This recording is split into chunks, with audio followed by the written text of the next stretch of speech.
Why cold process soap is different than regular soap. Large commercial soap makers use I know I've talked a ton about Twitter recently since Elon Musk took over, but I just can't help it. It is so entertaining to see all of this silliness unfold. It's become my go-to soap opera. I'm more captivated by this than I was Better Call Saul. I'm waking up each day to new Twitter drama, a new catastrophe, and it is putting a massive smile on my face. Elon's been celebrating the active user records they've been hitting recently, and I don't doubt that they're breaking records with active users right now. I imagine there's tons of people just like me signing on every day just to laugh at the state of the site and laugh at all the impersonation accounts that are all verified now and costing real companies billions of dollars. I'm gonna talk about that in a second. It is so wild, and yeah, he's absolutely right about one thing. Comedy is legal again on Twitter. He has unleashed it. The floodgates are open and the goofs are coming in hot. So let's just get right into it. I'm sure a lot of you have seen by now, but maybe some of you haven't, and I can't wait to open your third eye here. It's a true enlightenment. This is trolling to perfection. So Elon Musk announced for $8 a month you can get a verified checkmark. Doesn't matter who you are, it's open to the public, you just have to pay for it. This has also led to some confusion, especially surrounding my personal Twitter account because I'm still verified on there. So a lot of people have been accusing me of being a hypocrite, saying, interesting, you still have a checkmark, clearly paying $8 a month even after you criticized it so heavily. Let me make it clear, I don't pay for Twitter. Like I said, I still believe it's a fucking dumb brain dead dog shit idea to pay $8 a month for a checkmark that's basically a Boy Scout badge for humiliation. I would never do that. It's more shameful to pay for Twitter than it would be to pay for a happy ending on a massage parlor. So no, I'm not paying for Twitter. I still just have it. Now to get back on track, Twitter Blue has fully launched and it is a colossal flop. It's having a box office performance like The Room here. It is just a fucking fail.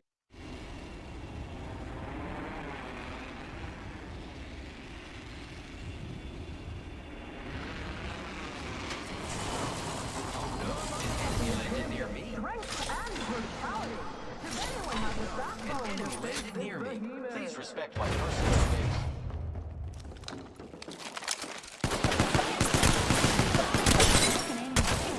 First blood.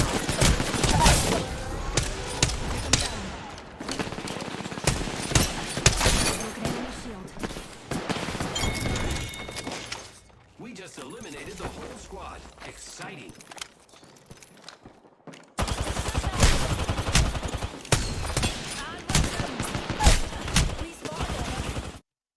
Failure, it seems. A lot of the numbers that are being reported are all over the place. They range between 100,000 on the low end up to 440,000 on the highest end that I've seen. But let's go ahead and round that up. Let's say there's 500,000 Twitter Blue subscribers, and all of them are paying $8 a month. That's $4 million a month coming into Twitter. That doesn't even cover 2 days of their operating costs, because Elon Musk has claimed Twitter is losing $4 million a day. So through Twitter Blue, they're able to make back 1 day's worth of operating costs. That's it. And that's their monthly subscription. So after a month, they'll be able to pay for 1 day's worth of running Twitter. What a tough pill to swallow, I'm sure. Let that sink in. Am I right? Now, of course, this isn't their only source of revenue. They do still have some advertisers, even though a ton of them pulled out. And Elon really seemed to put most of his eggs in this Twitter Blue basket, truly believing that most people would want it. Like, everyone's gonna ask for this for Christmas. Everyone's gonna sign up for the checkmark because that's what's most important to everyone on Twitter, so we'll charge for it. Only it turns out the interest really wasn't as big as he and many others thought that it was. So yeah, that $44 billion that he used to purchase Twitter may have been better spent wiping his own ass with it. He also took out a loan. I believe the loan was $13 billion according to Bloomberg, and the loan is also going to be something that Elon Musk is probably going to have to make payments on, and those are going to be extremely expensive as well. So at current rate with Twitter Blue, he better pray that Twitter's around for the next 2,000 years, because by then he might finally be able to start making a dent in how much money he owes and how much he has lost on Twitter so far. Yeah, while the number of users may be skyrocketing, that's clearly not translating into money for the company. But god damn it, I am so glad Elon's doing what he's doing right now, because it is so entertaining to watch. Twitter Blue has been mainly being used as a tool for impersonation and trolling, and it's done remarkably well. I'm sure a lot of you have seen over the last couple days, one very successful viral post came from someone impersonating Eli Lilly. Some Giga Chad hero out there paid the $8, impersonated Eli Lilly, and said, "We're excited to announce insulin is free now," and then this tanked their stock 3% instantly,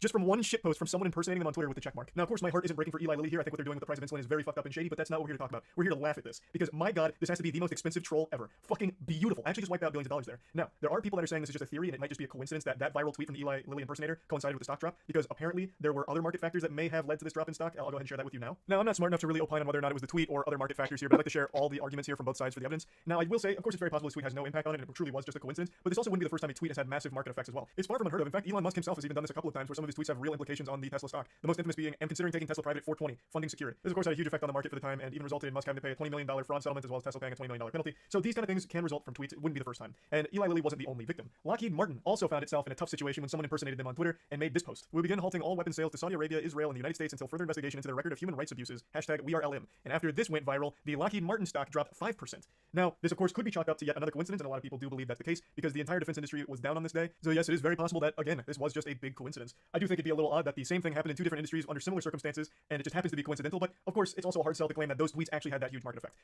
There's really no telling, but regardless, it's super entertaining. It seems most of the people that are buying Twitter Blue are doing it just for this shit, because even if they're not trolling massive companies that cost them billions of dollars, they're making impersonation accounts for people in positions of power and saying really goofy shit like, "Anyone else up right now playing with their Johnson? I've got lotion on my dick right now." And it's all verified accounts from people like Barack Obama, Bernie Sanders. Like, it makes me laugh every time. It actually does. That little check mark and then taking their profile and just mimicking it and then saying shit like that is somehow just a recipe for good laughs from me, as well as many others, which is probably why the usage is at an all-time high. It's just been so entertaining. But unfortunately, Elon Musk must have felt the pressure, because both Eli Lilly and Lockheed Martin have shown that they're really not happy about what's happening on Twitter. Nintendo was also a victim of someone impersonating Nintendo of America and tweeting out a picture of Mario giving everyone the finger, but Elon Musk, in response to all this, has shut down Twitter Blue for the time being to try and put a halt to all the impersonation. You have to wonder how Elon couldn't see this coming, or how anyone could have possibly convinced themselves that this wouldn't happen. If you go back to the videos I made talking about the system and how it would likely be abused, there were so many people huffing copium that saying things like, "No, this wouldn't happen. You think you're as smart as Elon, he's clearly thought of this. There must be fail-safes in place to prevent this from happening. And then bang, the exact thing that everyone knew would happen, happened. And some people are acting shocked about it. This was the most predictable outcome. This is the most predictable situation imaginable that would arise from this system, this Twitter Blue $8 a month system. Everyone who even thought for a single second about this knew this would happen. It doesn't take a galaxy brain intellect to figure this out. Yet somehow Elon Musk, as well as I guess many others, for some reason didn't think this would happen, which is wild. That's just absolutely wild. But it has been so entertaining to watch. I'm really glad he went through with it. So hats off to him for actually pulling the trigger on this dog shit idea, because fuck, man, it has been so fun. So I just wanted to share all of this with you. I'm excited to see where it goes next. And yeah, that's really about it. See ya.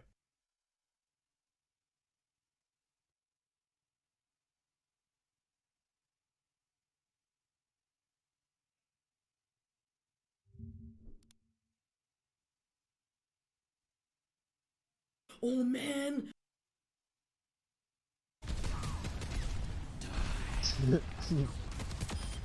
Someone died, dude. Alright, see ya. What? Is this... Yeah, something keeps randomly killing me. The wraith form just always goes away. Holy moly, bruh. Jetzt wird's echt strange. Wo in aller Welt sind wir? Wow! Anders als alles, was du je gesehen hast. Was zur... Disney's Strange World. Entdecke das Unmögliche. Exklusiv im Kino.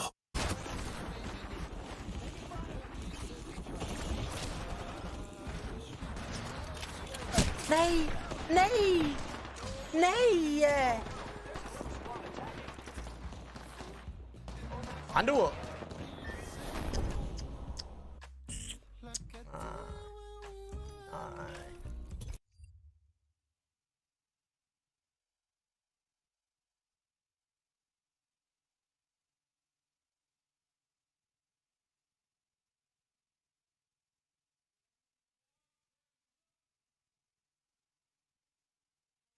Singles Day, Black Friday, Cyber Monday. Q4 ist das wichtigste Quartal. England go into the 2022 World Cup as the only team to have reached the semi-finals of the last two major tournaments, namely Euro 2020 and the 2018 World Cup. Of course, England failed to win either the World Cup or the Euros, losing to Croatia in extra time in 2018 in the semi-finals, and to Italy on penalties in the final in 2021, but it is a level of consistency without peer within the international game over the past two tournaments, and it is reflected in England's odds as the fifth favourites to win the World Cup in Qatar, priced at around 7 or 8 to 1. Those are the positives. On the flip side, England are not in good form going into this World Cup, without a win in any of their last 6 matches, which included a 4-0 drubbing at the hands of Hungary, who didn't even manage to qualify for this World Cup, and they were just relegated from League A of the UEFA Nations League. Added to that, England have several fitness or injury concerns, already without Reece James and Ben Chilwell. Meanwhile, Kyle Walker and Calvin Phillips will both be on the plane, but won't have played much football in Phillips' case, or any in Walker's, for Manchester City in recent months. Then you have got the uncertainty surrounding Harry Maguire, whose poor form has led to him getting dropped by Manchester United, and he also made mistakes during the last international break for England, but there is no obvious replacement for him at centre-back. Throw in the dilemma about which system Southgate will deploy, whether to start Foden or Saka, or both, and to drop Raheem Sterling, the ongoing precariousness of Trent Alexander-Arnold's status within this England squad, and the sense that Southgate doesn't know how to get the best out of his assortment of attacking options, and it feels as though there is an awful lot of uncertainty about what to expect of England, both in terms of performances and results, going into this World Cup. Now that we know England's 26-man squad for the 2022 World Cup though, I wanted to try and analyse England's prospects at this World Cup, taking a look at their potential tournament path, and contemplating their strengths, weaknesses, and ultimately, their overall prospects in Qatar. I made a very similar video to this one ahead of Euro 2020, in which, as I remember it at least, I got everything pretty much spot on. But you know what they say, lightning doesn't strike twice in the same place, so this will probably be a load of old swaddle from start to finish, that age is worse than Jonathan Gullis, the 32-year-old Conservative MP for Stoke-on-Trent. As you can see very clearly from this Google search though, that saying is actually a myth, and lightning can indeed strike twice in the same place repeatedly, especially if it is a tall and isolated object. Well, I'm about 6 foot, and I've nothing other than a microphone with me standing naked in the middle of a field in rural Texas right now, so I figured that it was worth a go. The first big concern about England heading into this World Cup, that we might as well address right off the bat, is what colour is Phil Foden going to dye his hair?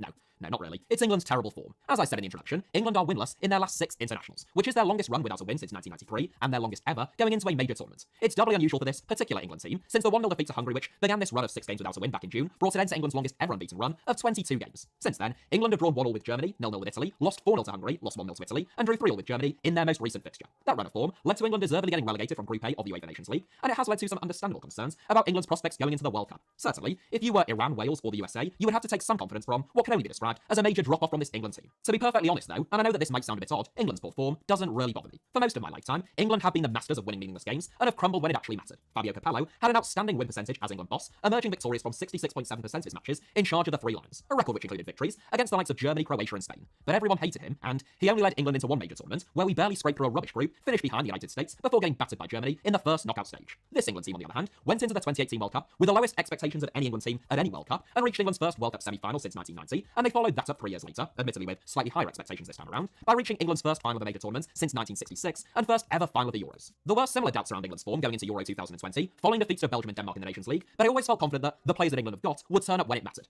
I'm less confident going into this World Cup than I was going into the Euros, but that is because of question marks about the England defence and other issues that we are about to move on to, and not because of some shoddy results in the Nations League. I think this England team is built well for tournaments. They seem to relish the pressure and enjoy being in the close proximity of one another in base camp for a month. They have got some big characters, and they can produce some big moments when they matter most, even when they're not playing their best, almost free-flowing football. It's also worth noting that the England team that performed so poorly in most of those Nations League ties and the England team that will start against Iran at the World Cup are two very different football teams. If we take the experimental England team that lost 4-0 to Hungary just as one example, it is likely that only 3 of that starting 11 will actually start against Iran, possibly 4 at the absolute most, and probably in a completely different formation. There was no Jordan Pickford, no Declan Rice, no Raheem Sterling. These are all huge players for England. I'm not justifying losing 4-0 to Hungary, just so that we're clear. That was a dreadful result in a freak football match, where Hungary buried virtually every Satan goal that they had. I would just be wary about trying to trace England's Nations League results and performances onto their World Cup results and performances with a 1-to-1 ratio. Whilst poor form is something that a lot of people are concerned about with England, but that I'm not, England's group is something that most people don't seem remotely concerned about, but that I think could be really tough. Sure, there is no Argentina or Brazil, but there are also no Guineas like Panama, like there was for England in 2018, or a Saudi Arabia, or dare I say, even an Australia, as England could have drawn at this World Cup. The USA have by far the best team that they have ever had, Wales have an incredible spirit and resilience about them, and Iran are a really difficult team to break down, who will be brilliantly organised by Alex Ferguson's former assistant Carlos Queiroz, and they are in really good form. Wales are by far the toughest top 4 opponents that England could possibly have drawn, statistically speaking at least, ranked 19th in the FIFA World Rankings, ahead of the likes of Serbia and Japan. The next highest ranked team in pot 4 was Costa Rica, all the way down in 31st. Iran are actually 1 place below Wales in the rankings, despite having been in pot 3 in the World Cup draw, but that still makes them the second strongest pot 3 team that England could possibly have drawn at this World Cup, as per the FIFA World Rankings, trailing only Senegal. Even the United States, whilst there were certainly tougher pot 2 opponents than England could have drawn, are still ranked 16th in the FIFA World Rankings, and have only lost 2 of their last 22 games. I don't expect England to win all 3 of their group games therefore, although I don't have any specific inkling as to where they are likely to slip up, and I do think that they will progress, even from a group with no easy games. Iran is the most important game, I think, as England's opening game, dismissed as cannon fodder by a lot of England fans, despite the fact that they have lost just 2 games in the last 2 years, a run which has included victories against both Uruguay and Bosnia and Herzegovina, and a 1-1 draw with Senegal. Iran are one of the most well-organised national teams in the entire world. They'll deploy an extremely low block, Carlos Queiroz will try to ruin any flow to that football match and make it one of the most tedious games you have ever watched in your life,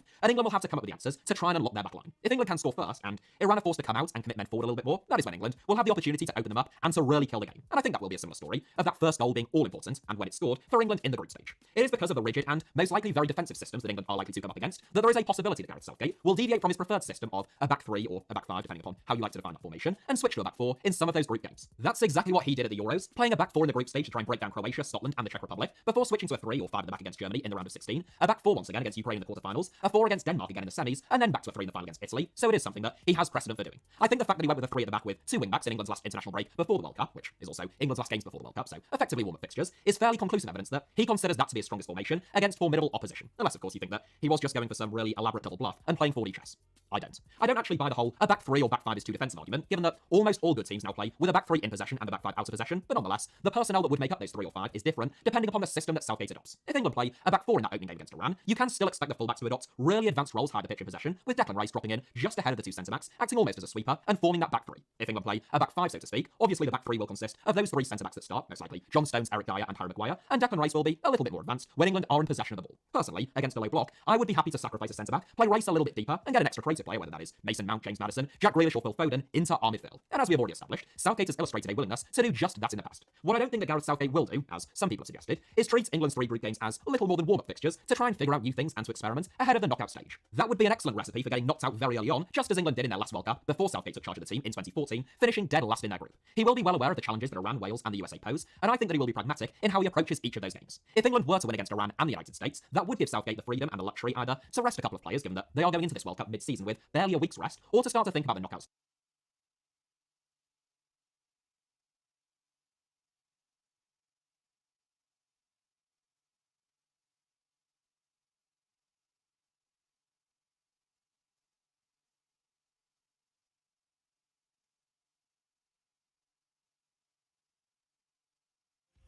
Bist du ein Marketingpionier? Suchst du ständig nach neuen Möglichkeiten, um deine Kampagnen zu verbessern? It's been 18 years since a club outside the top 5 leagues has won a Champions League. Ever since then, football has been so monopolized that every year, only like 4 teams actually stand a chance. Even when Porto won it in 2004, the stars were lining every possible way in order to make the miracle happen. Just picture this, after an historic 5 league titles in a row, in 2002 Porto were about to miss out on the title for the 3rd consecutive time, which, in a club that obviously demanded success, meant chaos. The average attendance went down to 10,000 and the coach was sacked, but instead of going all out for some big-name coach, Porto signed the guy who had been coaching União de Leiria. When it comes to the Portuguese league, clubs don't get much smaller than that, so why him? Well, that guy was José Mourinho, and to anyone who had met him, even back then, he was no ordinary man. His life had been a roller coaster ever since he was a kid, but his focus was always on one thing: football. His dad was a football manager and ex-player, and when José was 9 on Christmas Day, he was sacked. It ruined the holidays and it changed José. From there on out, he would help his dad any way he could. By the time he was 12, he was the one preparing his dad's scouting reports. Still, don't believe the myth that Mourinho never played football. For 2 years, he played at Belenenses and Rio Ave while his father was manager, once even scoring a hat-trick in the Portuguese Cup. It was only after all of that they both decided Mourinho was better off on the sidelines, so he began studying sports science and later football methodologies, working as a PE teacher and attending any football courses he could. At 24, he played his last ever amateur football match, moved on to a youth coach position at Vitória de Setúbal, got promoted all the way onto second coach, and then his life changed forever. He was hired by Sporting CP to be Bobby Robson's translator. After only a couple of chats, Robson was mind-blown. He could see Mourinho was one of the brightest football minds he ever came across. Quickly, he moved into second coach, and over the next 7 years, he was completely indispensable by Robson, who took him alongside him to Porto in Barcelona, then lending his services to Van Gaal as Robson moved to a sporting director position. All these years, Mourinho learned from them and waited for his chance to be in the spotlight. The storm was brewing. In 2000, he got to take over Benfica all by himself. It was a dream job, but it went massively wrong.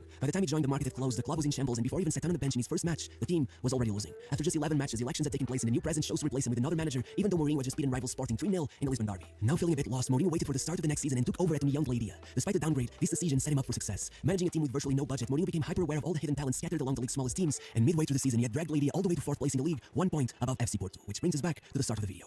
Once in Porto, Mourinho did not hold back. With his iconic stoic stance, he told everyone they had their worst team in over 2 generations, but make sure to calm things down, telling the fans, I am sure next year we'll be champions. From there on out, Mourinho began reforming the club. Even though his tactics weren't the most innovative, his impact was astonishing anywhere else. Training was immediately changed, now implementing a more scientific approach, every drill designed to the very last detail.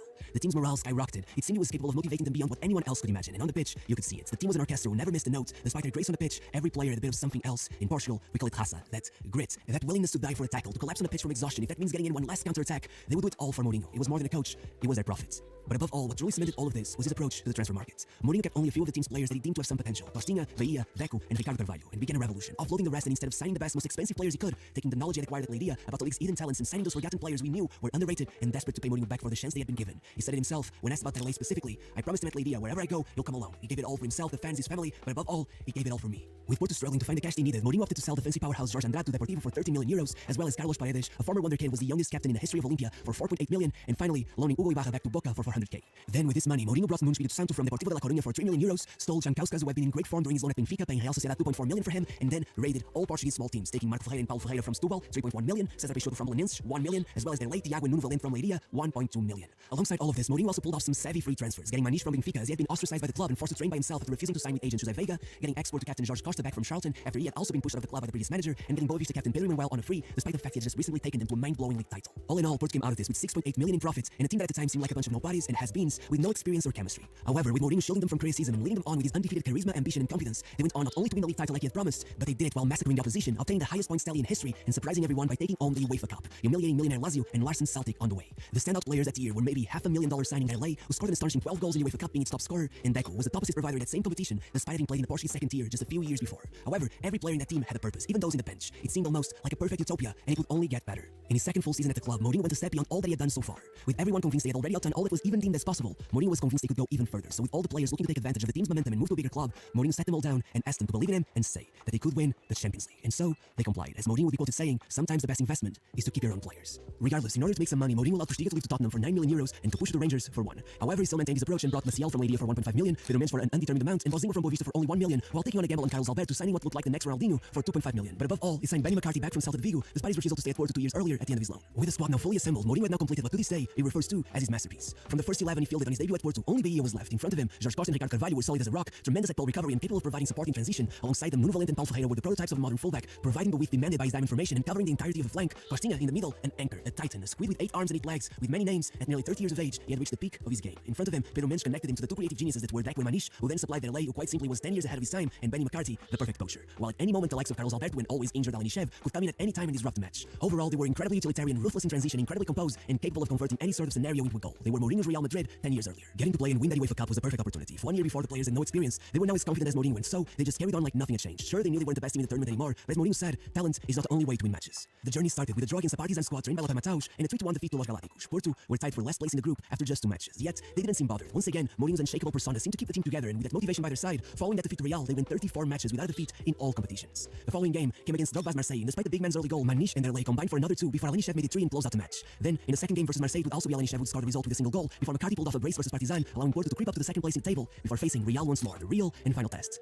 Against all expectations, following that 3-1 home defeat, Porto arrived at Santiago Bernabeu brimming with confidence, and even despite conceding just 8 minutes into the match, Derlei ended up getting the draw. However, it was right then and there that Porto faced their biggest upset of the season. Derlei had ruptured his ACL. The team's doctors couldn't even be sure they would be back before the end of the season. This made Mourinho sound the red alert and led him to anticipate Carlos Alberto's arrival half a year. He knew it would be tough to get him ready for Europe that fast, but in his own words, it was completely shameless, and the magic that came with that could help the team. With the group stage over, Porto progressed in second place, 3 points below Real, which meant they were bound to face tougher opposition in the knockouts, and so it was. Manchester United would be their first ever series. In one of the first ever matches played in the brand new Stadio do Dragão, everyone expected Sir Alex to teach Mourinho a thing or two, but even though Porto did go down early, McCarthy pulled off a brace with 2 incredibly relentless strikes and gave them the win against all odds. Still, Mourinho knew he hadn't won yet, and just as he had predicted in the press conference at Old Trafford, Porto once again went behind early, meaning if the game was to end like that, they would be out on away goals. On the 75th minute, holding on to whatever hope there was left, Mourinho subbed in Ricardo Fernandes, a free kick specialist. And I kid you not, on the 90th minute, Porto gets the perfect free kick. Ricardo prepares to take it, and Benny McCarthy nudges him to the side and insists he should take it himself. Mourinho goes crazy on the sideline, and then, bam, it goes over the wall. Tim Howard gets a hand on it, and Costinha smacks it in on a rebound. Porto were through to the quarters. Mourinho had taken down Sir Alex in Fergie time. With the underdogs all going in full force, Porto then met Lyon, and don't for a second think that was weak opposition. They had Juninho, Edmilson, Malouda, Essia, Elber Diarra. I mean, they had won the league in 7 consecutive seasons and had humiliated Bayern Munich in the group stage. Regardless, Porto were in total control the whole time, winning the first leg 2-0 and drawing the second at 2 goals each, with Maniche being the hero.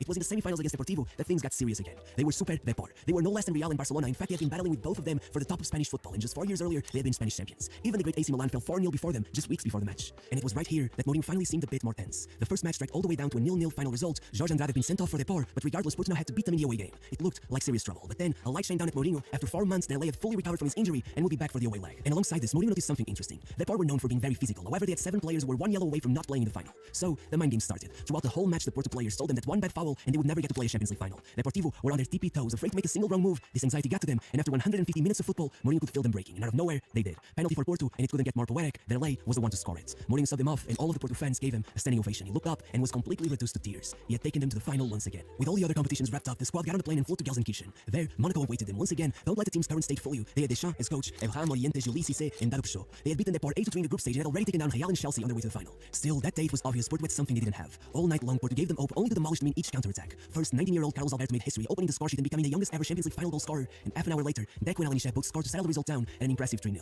As Mourinho held the trophy, his demeanor seemed relaxed even. Finally, he was allowed to switch off his ever-confident persona and enjoy success. When asked about it, he said, "I don't like to call this my masterpiece. It was our masterpiece." And in fact, by the time the tournament was over, besides Deco sharing his spot as the tournament's top assist provider, no other Porto player was stopping any charts. Their top scorer was Benny McCarthy, and 18 players had scored more than him. It had more than obviously all been a result of a collective effort, but that collective had been designed and handcrafted by Mourinho himself. Out of the players he had picked for that squad over the years, only a few failed to achieve success. I guess this is that part of the movie where they tell you how every character's life turned out. So, Nuno Espírito Santo became a Porto legend and a high-profile manager. Paulo Ferreira, Ricardo Carvalho, and Balzingua all moved to Chelsea for 20, 30, and 21 million respectively, and all of them went on to win the Champions League again. Carvalho was the 3rd most expensive defender of all time and went on to become arguably the greatest Portuguese centre-back of all time. Vec went on to play second in the Ballon d'Or and was sold to Barcelona for 21 million plus Quaresma. Despite being 30 years old, Nuno Valente still got his dream move to the Premier League. Bahia retired at Porto. He is also considered by many the greatest Portuguese goalkeeper of all time. He is now en route to become the next Porto president. Pedro Manuel took over as captain once Bahia left and also retired at Porto. Speaking of captains, Jorge Costa retired 2 years later in Belgium, and despite forfeiting his armband to Bahia in order to avoid conflict after his return, he is widely considered the greatest captain in the history of the club. Maniche completely turned his career around, moved to Moscow for 60 million euros, and went on to play for Chelsea, Atletico, and Inter. Costinha also experienced a revival despite being 30 and joined Maniche at Dinamo and Atletico. On the other hand, both Derlei, Alinichev, and Benny McCarthy struggled massively with injuries and saw their careers stall after the tournament. Carlos Alberto moved back to Brazil for 10 million euros and never fulfilled his potential. He regrets having left the club. In total, Porto made 130 million with the sales of these players. No team in Europe made more money over those years. They did it without ever spending more than 10 million euros in a single transfer market.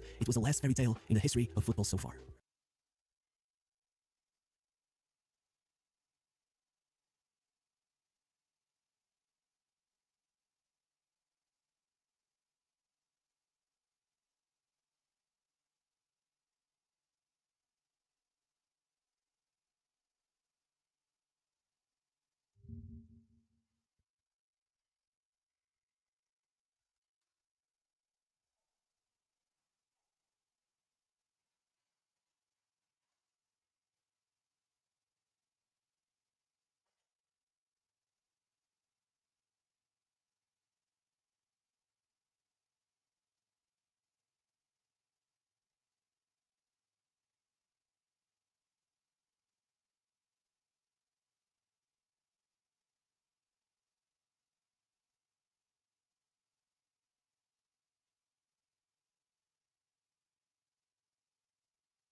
Singles Day, Black Friday, Cyber Monday. Q4 ist das wichtigste Quartal für Werbetreibende. Im AdBaker Mentoring zeigen wir dir, wie du in Q4 das Maximum aus deinen Facebook. Yo, what's up? Let's make some dark type beats that match my fans' profile pics. Yes, sir. Yes, sir. Back at it with another video. Yes, sir. I just wanted to make some more frequent content on the channel and be a constant nuisance on your YouTube algorithm. And today, I just wanted to make some more beats that match my fans' profile pictures. It was a ton of fun doing it the first time, and it's a pretty good way to keep my creative juices flowing. And from a producer standpoint, giving a visual counterpart to your music can help convey an overall theme and give more context to the emotions you want to evoke. Pictures can let the listener know if a beat is lively, cold, or even silly. I'll be pulling profile pics from people who follow me on YouTube, Instagram, and TikTok. I'm also not really sure what to name this series yet, so help me come up with the name in the comments. Also, like the video because I told you to. First, beat. This one's coming from a YouTube account that commented on the last video like this. It's the moon, and it looks pretty cool. The moon evokes a lot of different feelings and emotions. For me, this picture seems a bit distant and spacious, and the crescent moon feels very mysterious. I feel like I could make a dark type beat out of this. I absolutely love this picture. Not so sure about that username though. For my beat, I started off with this very simple percussion pattern.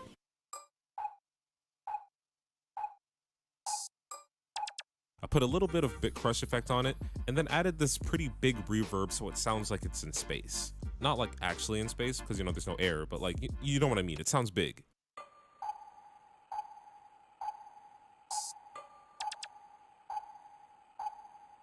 And I added some more drums for when the beat comes in. Nothing too crazy, but still pretty upbeat.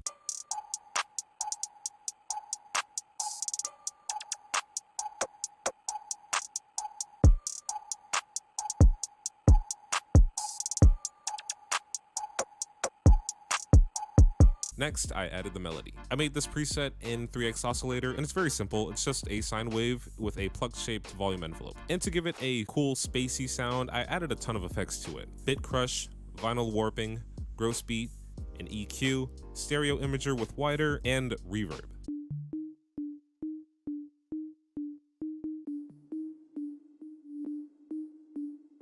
And to give the melody some more character, I used Glitch by D Blue and randomly selected effects until I got something that sounded cool. It gave the melody an unpredictable and otherworldly feel.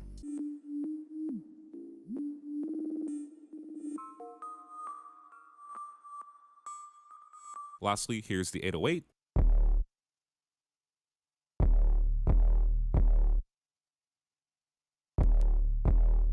And here's the beat.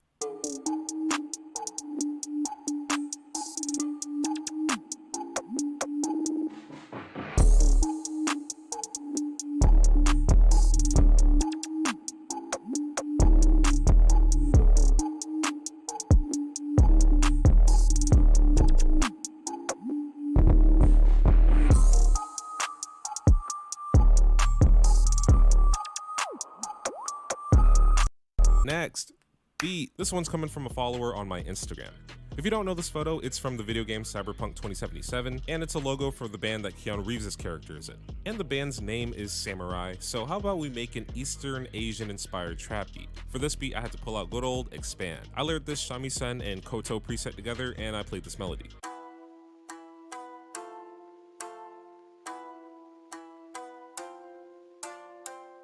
I really like using these little half-step melodies, and I layered just another one on top of it. And if you want to practice playing melodies, you can always learn AppWorks to Plex so you can do chorusing with gaming out in the studio. I added some more effects on the melody, like slow-mo to add some lows, an EQ to cut the lows, origin to cut the highs, and a stereo shaper and reverb to give it some size. Bars.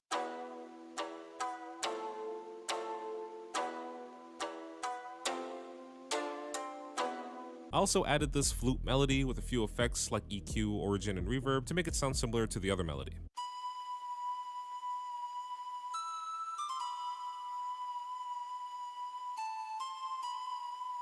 Once that was done, I used this EQ'd drum loop for a lo-fi muffled rhythm, and I used this drum loop for a more lively texture.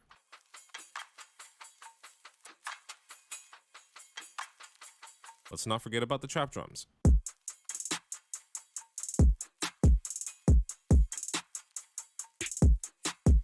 And lastly, I made these two bass lines.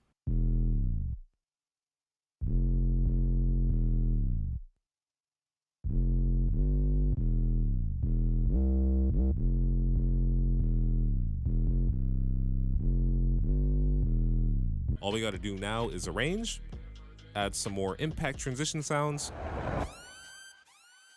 and here is the beat.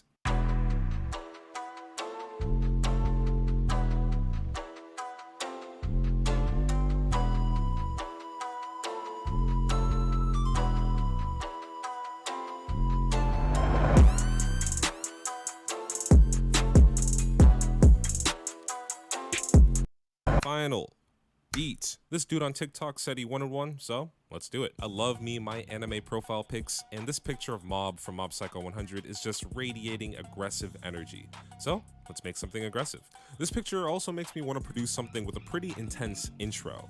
Something with a build-up that's leading into Mob hitting 100. For this beat, I'm going to start off with this Fruity DX10 preset, and I'm just slightly altering the default preset. I changed up the volume envelope a little bit, and I pulled this knob all the way down for full coarseness.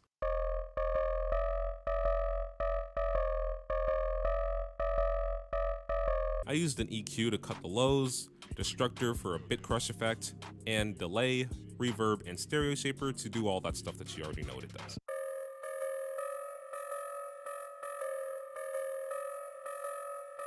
And feeding directly off of that aggressive sound is the 808, and I just absolutely love the name of this bass.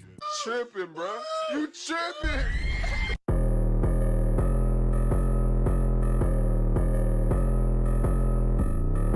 I used an EQ automation on this so I can make the intro have this cool build up with the bass included.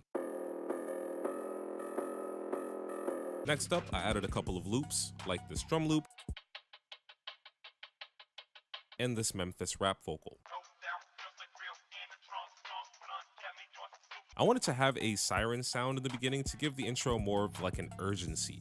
You know, like something's about to go down. But the siren sound that I liked had this stupid meme explosion in the background. You could still hear it in the beat. But it's whatever. I gotta make do with what I got. Let's not forget the drums.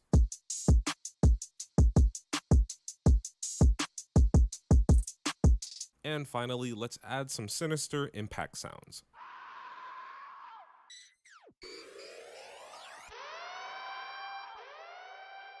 And once all of this is arranged, here is the final beat.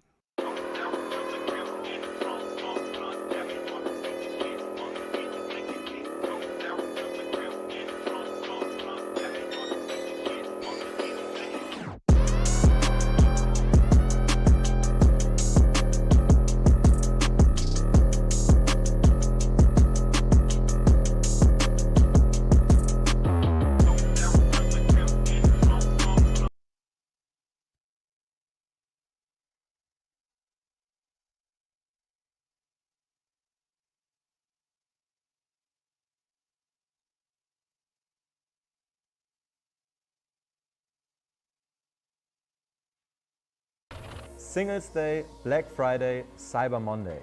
Q4 ist das wichtigste Quartal für Werbetreibende. We're getting a lot of loot actually. I know we're chilling. This place is juiced.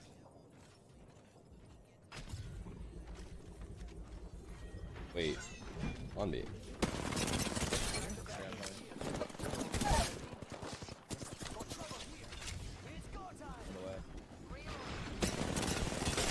Oh, I'm in danger.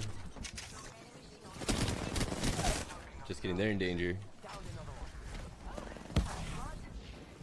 Kick the door! FBI, open up! Nice. We're active. Get a little bit of 3-2-1-ing. Oh, dude, right here. Yeah. We shoot this lifeline, right? 3, 2, 1, 0. Oh, Sindok! Nice. There's one more on the bridge. He's cracked him. I'm a pat at him like a savage. Oh, he's eliminated. Oh, wait, you guys are beaming. Wait a minute. Okay, they're fighting over here. Wait a minute behind us. No scan? Yeah, big scan, big scan. Only one. Is it just one dude? Is that TP hour? Oh my god, wait, he's right here. Oh, 60 blue. Wait, what? The lag was crazy. I need a car. Yo, the best way to shoot them is literally just spray them. Yeah, always just spray. There's no recoil in this game.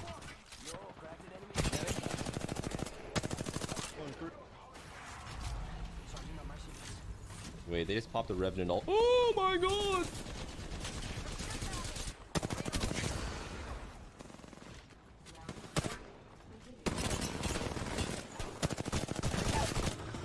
Uno más?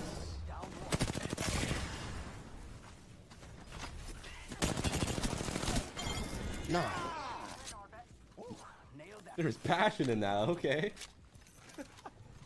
The passion's always there. I love that. Oh! Someone's the other team! I'm popping a bat. They woke.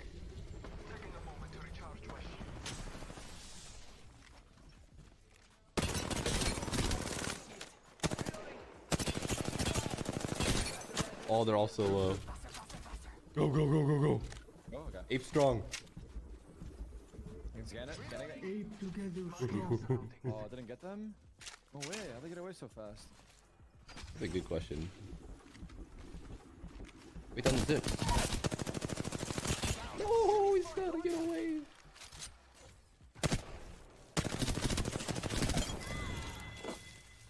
They're not getting back up from that. Oh shit, this is crazy. No, I think it was. Oh, it was a trap. Oh, we dropped down. This guy's elusive. Let's go. Free red shield. Love that. Man, that guy had a sauce on him. Oh shit, new team. They're coming from this side. Oh, you might be able to armor swap down. No. I almost cracked. I cracked one. Is it a good time to heal? Might be. Yeah, you can get it off. Gotta pick up that after. Down one. Oh, look at this guy. Oh, they're trying to thirst. My arc star. This guy thinks he's cool or something. Okay. I'm gonna res. Wait, I think he's dropping on you guys. I'm resing. Oh, he missed the pad. Oh, he's on me. No, fuck. He's Wait, they res. On both of us.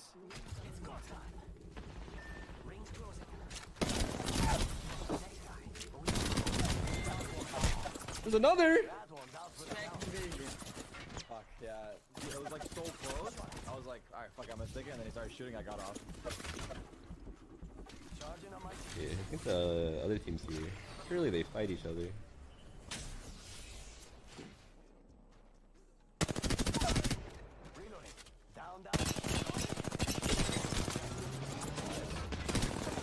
Yeah, one on each team.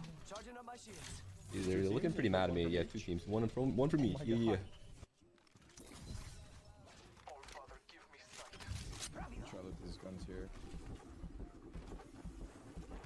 Oh, they res. That's not good. Uh-oh. Doesn't sound too good over there. Not looking too good either. Oh, so they do be shooting me right here. Yeah, there's a guy on top. We can back up. Okay. Yeah, don't Yeah, we back it up. Go towards this way. I cracked him. Come on. I downed him again. Scanning. Yeah, big scan. Big scan. I think we kill this guy. Okay. He's cracked. We can kill these guys. We can take their loot.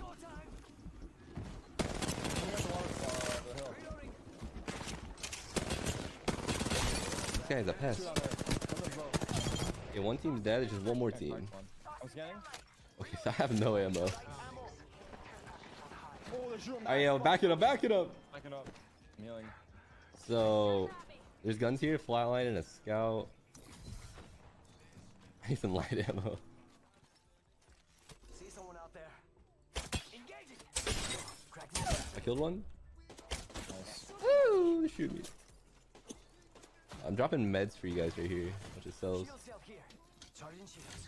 Took two. Alright, we can't let them res. On my ult. Cracked one on right here.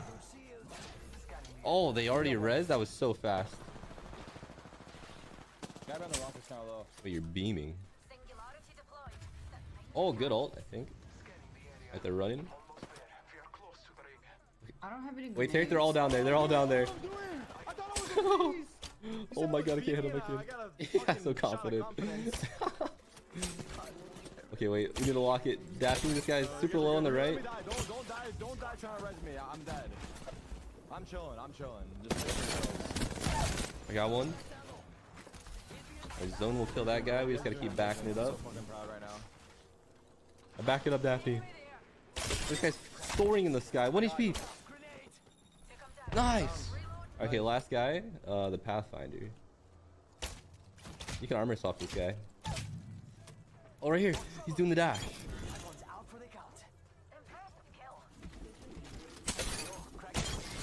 Oh, there we go. Needed that. We needed that.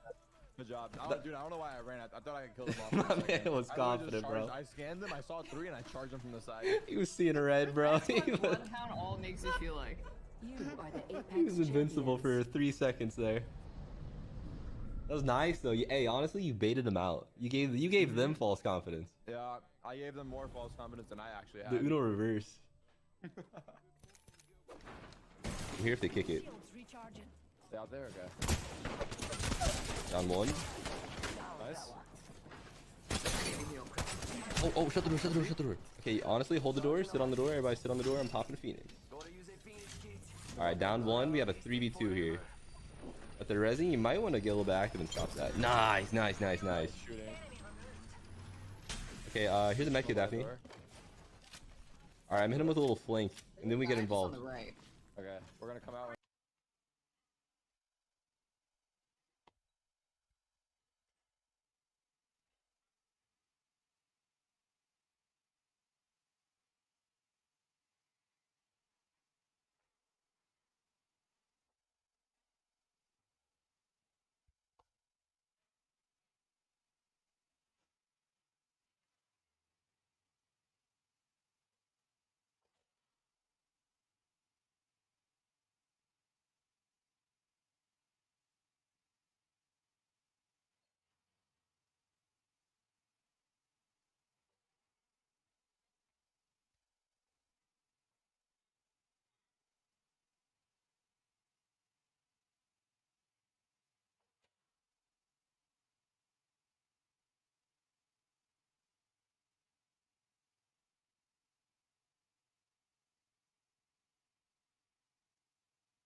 When you're ready. Yep, here comes. Alright, I'm swinging.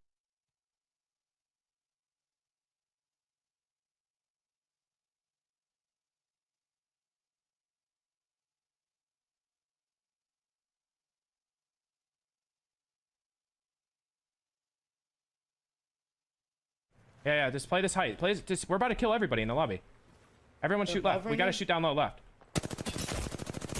70 on the back. Team on the height right now. We're not like necessarily. Bro, remember a team could land on that.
Oh, I cannot see anything.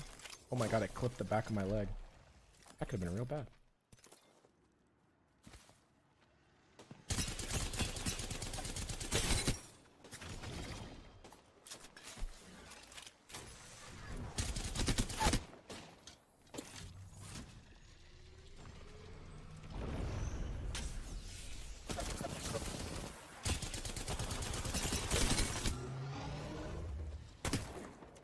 Are you trolling me?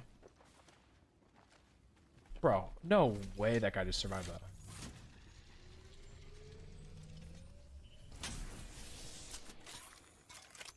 Of course, he hits the most god thermite of all time.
Wait, what?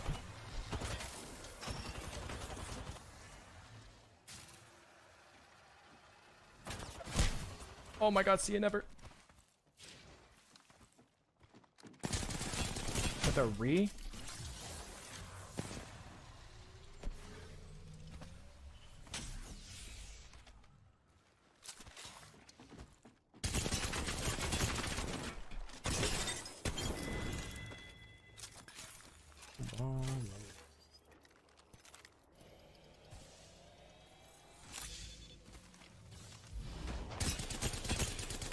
Red armor? Oh my god.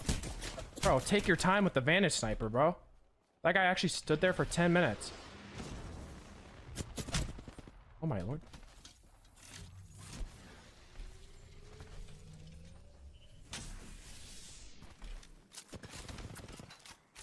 I never expect people like that to have red armors. But then again, I should probably expect the Vantage Lifeline team gatekeeping of Seer to probably have reds. Bro, no way you actually doing this. I thought he was actually gonna run through the field on me.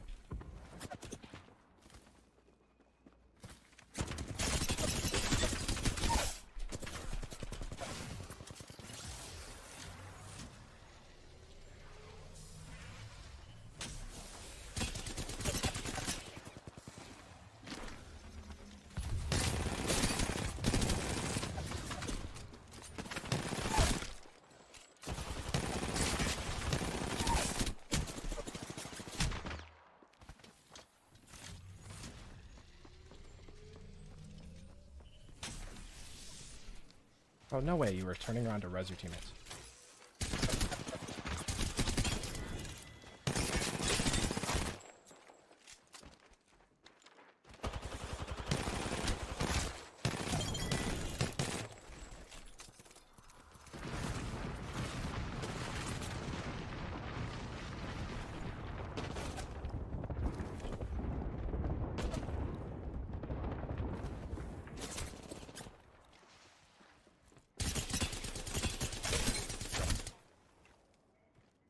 Wait, is it just one guy? Wait, is this guy eligible for a win? What are we thinking? Seems a little timid. I think his buddy died to gas.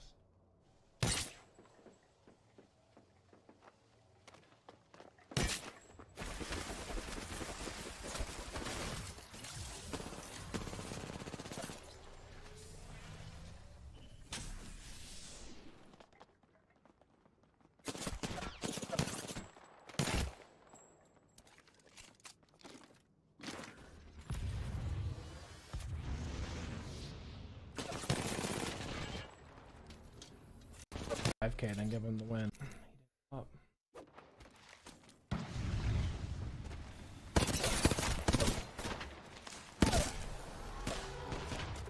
Average 3 sec. I res my first shot. Loving it.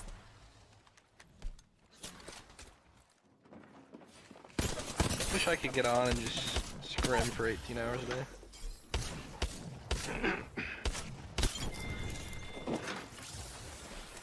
You'll never take me alive. What? Wait, I'm from the. What the hell was the octane on the roof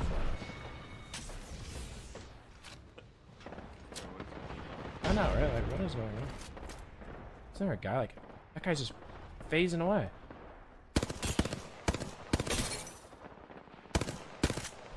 All right, bye bye. Look, you raw off the alternator. Wait, did they get nerfed? What is that guy?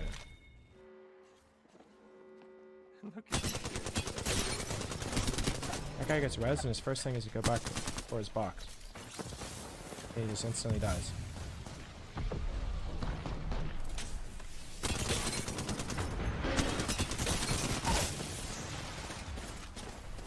Why are you shooting me, dog? I'm friendly.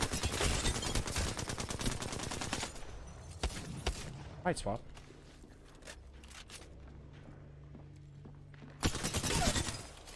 Come on, son.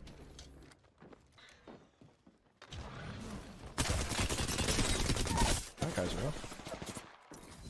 What the fuck?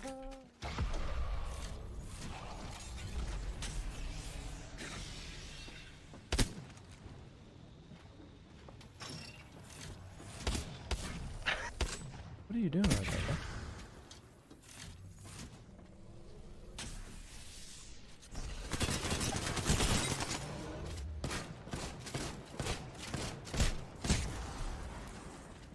Oh my god. Whoa. That guy was low-key. That was that guy, I was waiting for him to send me back so I could punch him, but I was like, damn, this guy's really taking his time. That was really bad.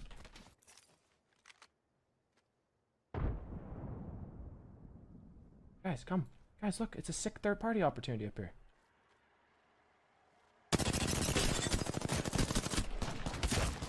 There you go.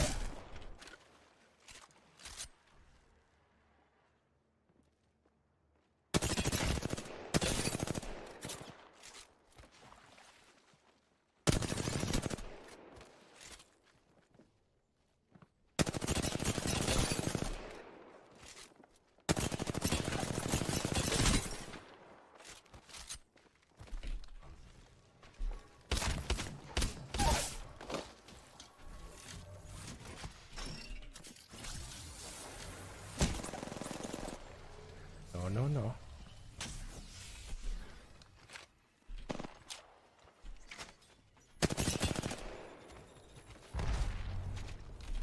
Try to hit that saw.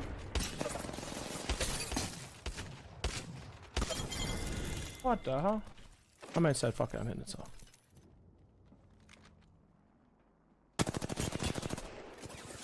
See your bloodhound in pubs. Oh no. The other team's here too.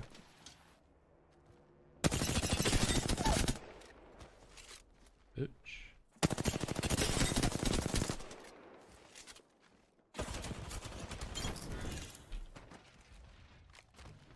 Who are you?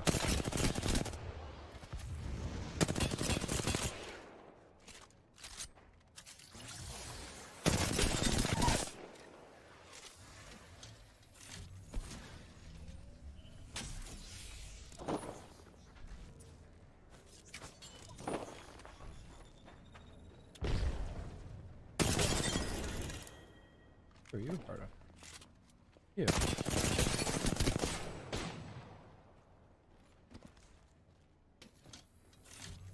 Just a candidate for giving him the win.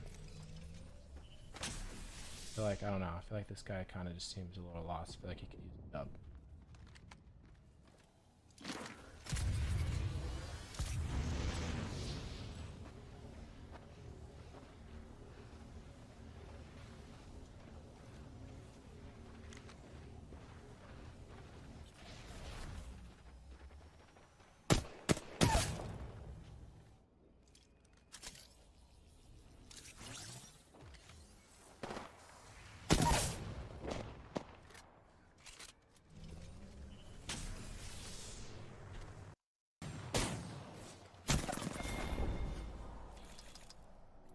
Level 47.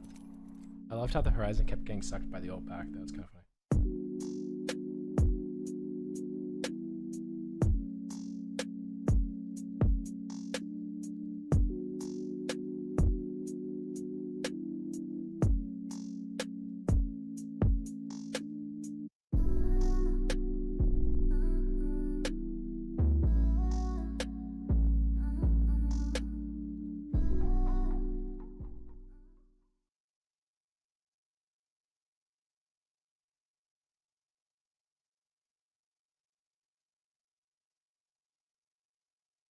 Singles Day, Black Friday, Cyber Monday. Q4 ist das wichtigste Quartal für Werbetreibende. Im Adbaker Mentoring. If they're going pills, give them pills. They are, yeah, they're going pills. The kid's going left over with me, Mandy, so if you get a gun. I have a gun. I beat him. Wanna fight it? I'm down. Yeah, down.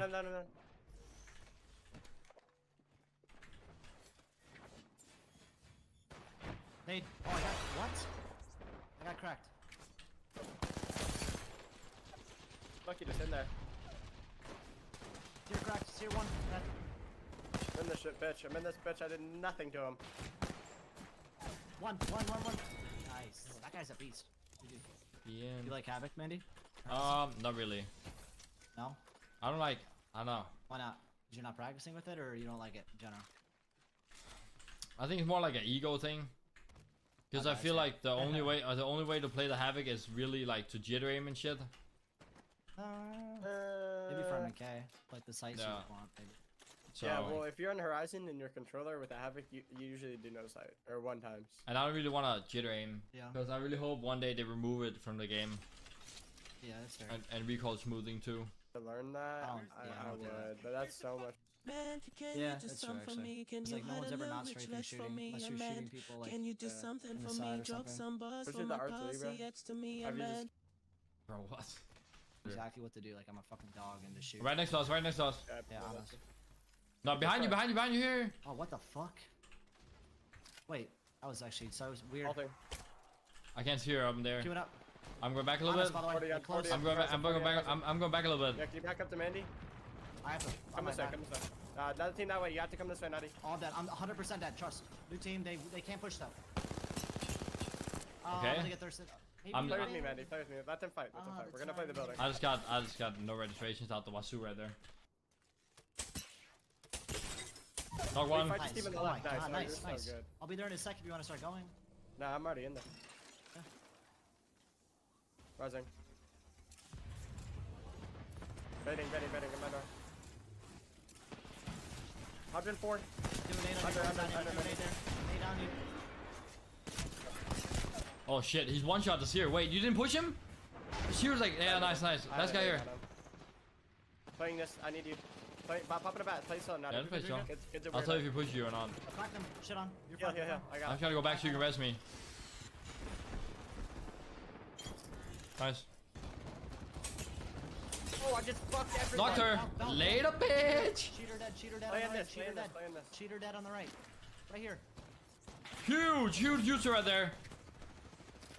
I'm gonna kill him. All dead. Nice, bro. Good job. And Devo send Mandy for fun. And laugh if we die. Yeah. No. Dude, the Simon's getting rank 1. He's getting.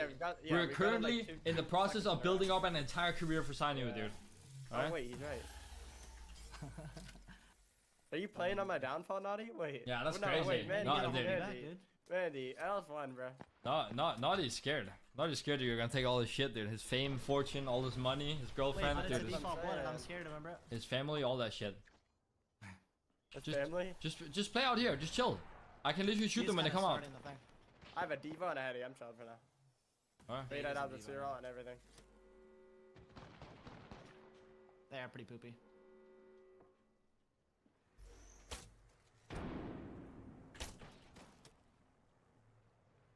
Oh, so what the fuck? Freak. What the fuck? What the? Dude, that was crazy. 2 on the far side, 1 close. I found that. Fucking big, bro. Big. We're gonna above you on the door. Cracked him. 88. Nice. 1 shot. 80 on the other guy. No, he refired me with an Eva. One sec. Thank you. You guys were prod. They were fucking dog shit. I think I'm the biggest out of all. Hands at least. Here, right on the bridge. I hit zero. Almost cracked one. I think. I'm pulling bad right now. One guy close here. Oh, it's there. Yeah. No, I'll hold. They won't swing. 1 sec. They're going forward left here. One guy here, yeah. I'm queuing him. He's still running far left. Can we wrap him? I gotta go back, otherwise I'm fucked. Yeah, go back. I'll cover you a little bit. I did 60, 70 purple on Pathfinder. He's popping a bat. We'll go up on this Monday. Wraith is still here. Or serum. Yeah. Right. Yeah, I'm with you Monday, baby. So like, one more right here, walling. 94's here. 94's here. I can't see say one. Say that. I can't see shit. I'm with you. Just push the guy. Fuck it. I did 100 to him, bro. Knocked. That nice, Monday. Last one. What about bat? I did like 80 to him. 70 or 80. Hit him.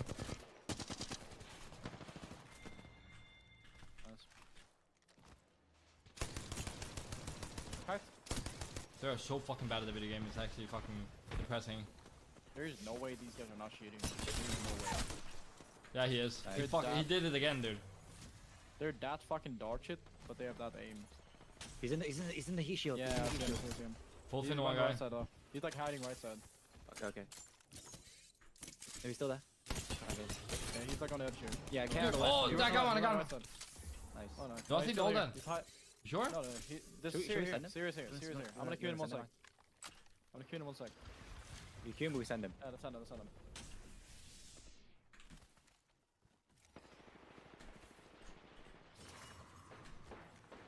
150 to him. You guys got that. Nice. Almost up him. There's red armor here if you need. Yeah, I got it. I'll take the R3 instead now. Yeah. Gingshan. Brandy. Now what's wrong with that guy, huh? Locky T. Yeah, you're definitely not shooting your dick off. Just because you don't know them doesn't mean they're cheating. That's crazy. Huge nade right here. No kiss mode. Look at that. Boom. 100 zero banger.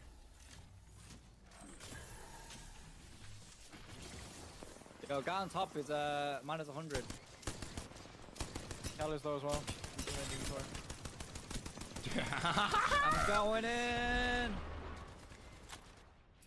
I didn't touch any of those people, man. Yuki wants to touch people? Hey yo, that's crazy. Hey yo. 84. Solo ulting because I have 0 friends. Let me touch him. I want to touch people too. I've touched him, so it's you guys. It's fine. Yeah, I guess scan him. Let's scan him. I don't need to touch him. Yet. I play a dog shit character. Keep it Keep it dead. dead. One. Under me. I'm pushing this guy. Push this guy. Last one. Yeah, push Right, him. under you, Mindy. 100. Dead. Alright, there's a 3-man. On top of me, on top of me, on top of me, on top of me, on top of me. I'll take. Come in. Okay. I'm armor swapping. Lobo one, Lobo dead, Lobo one.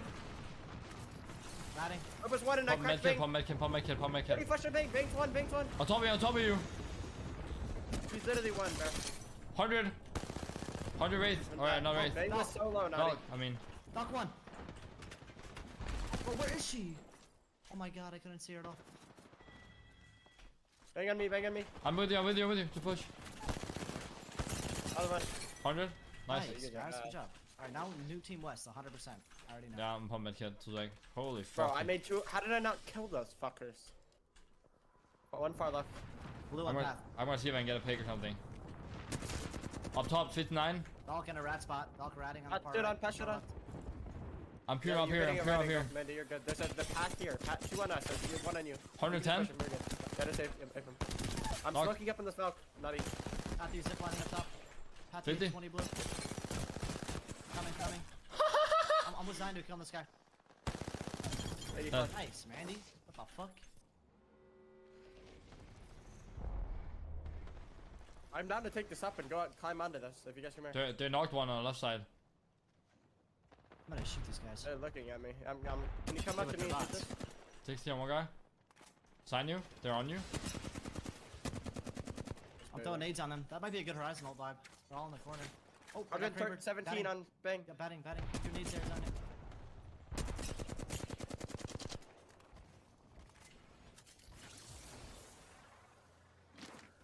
They're still there. That's a good nade, They're dropping under. Good ult. Ah, they're They're young. under. Just hold on, Mandy. Be careful. You got a team on your left, team Mandy. Mandy, they're directly below me. I'm looking for angles here. Hold on. Maybe zero that? No, Yeah, it's here. zeroed it. Come on. Fuck. 105 on here. They're all on this side, Mandy, where you are. Yeah. We just need to watch his left. No nades, right? They're on here. There was a team here, too, a second ago. Cracked one. Smoking you, Mandy, if you want to fucking play off that. Yeah, I don't have a DT at the mean. Does anyone have a DT? Nope. I Sorry, do. Simon, you have to peek this shit. Sit on horizon. Queuing up. Sit on Bang.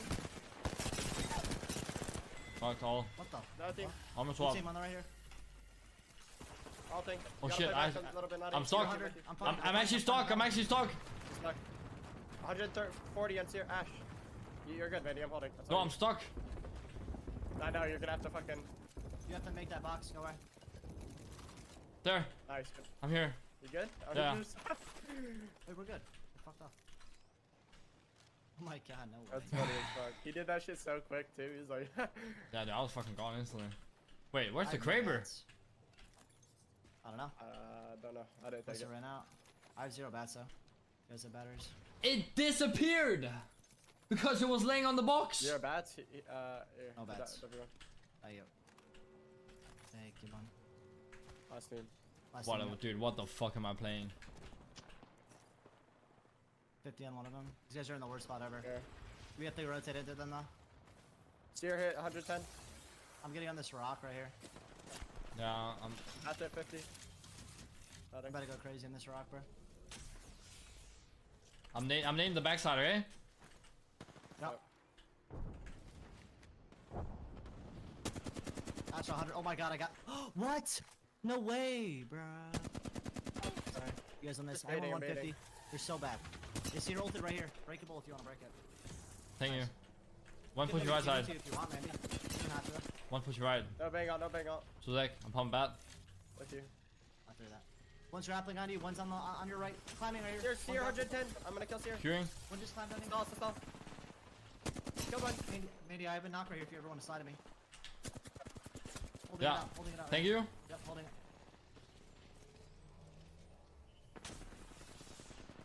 Mandy's climbing behind them. Sanu. I'm pushing you, Sino. Shut up, path like 40, path 40. 4 killing. You got that every day. Last one. Nice, Ooh. Yeah, today. You got it, you got it. Oh, no shot. Alright, fine, it's an Ash. You see ping on your head.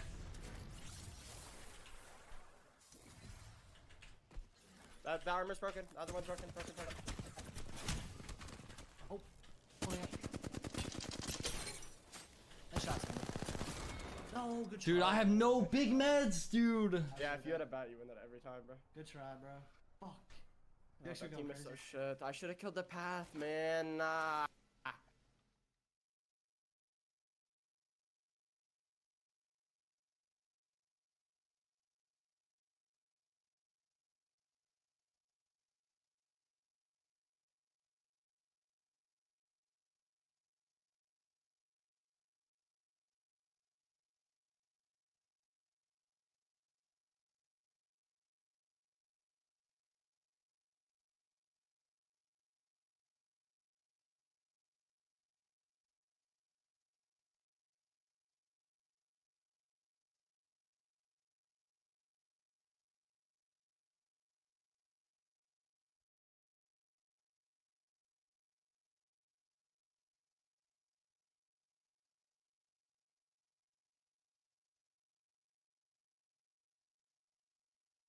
Singles Day, Black Friday, Cyber Monday. Q4 ist das wichtigste Quartal. Carroll breaks the tie. He throws Terrence Ross. I'll say this again. It's our defense. We have to correct our defense. That three. Here's Markkanen. There's a lot of concerned Clipper fans out there. What is the latest that you are hearing on his health? Just quickness.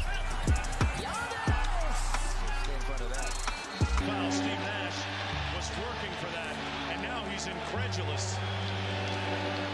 Jacques Vaughn trying to hold it back. Steve Nash is incensed.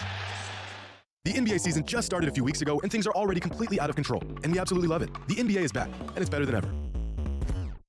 Today's video is brought to you by SeatGeek. A new NBA season is upon us. Jimmy, to get a deal. You get the best and Basketball Reference released their preseason projections for each team, and just a few weeks into the NBA season, the league has already been flipped on its head. Preseason odds projected the Jazz to have the worst record in the NBA. They are currently the top team in the West, propelled by Jordan Clarkson and a prime Dirk Nowitzki.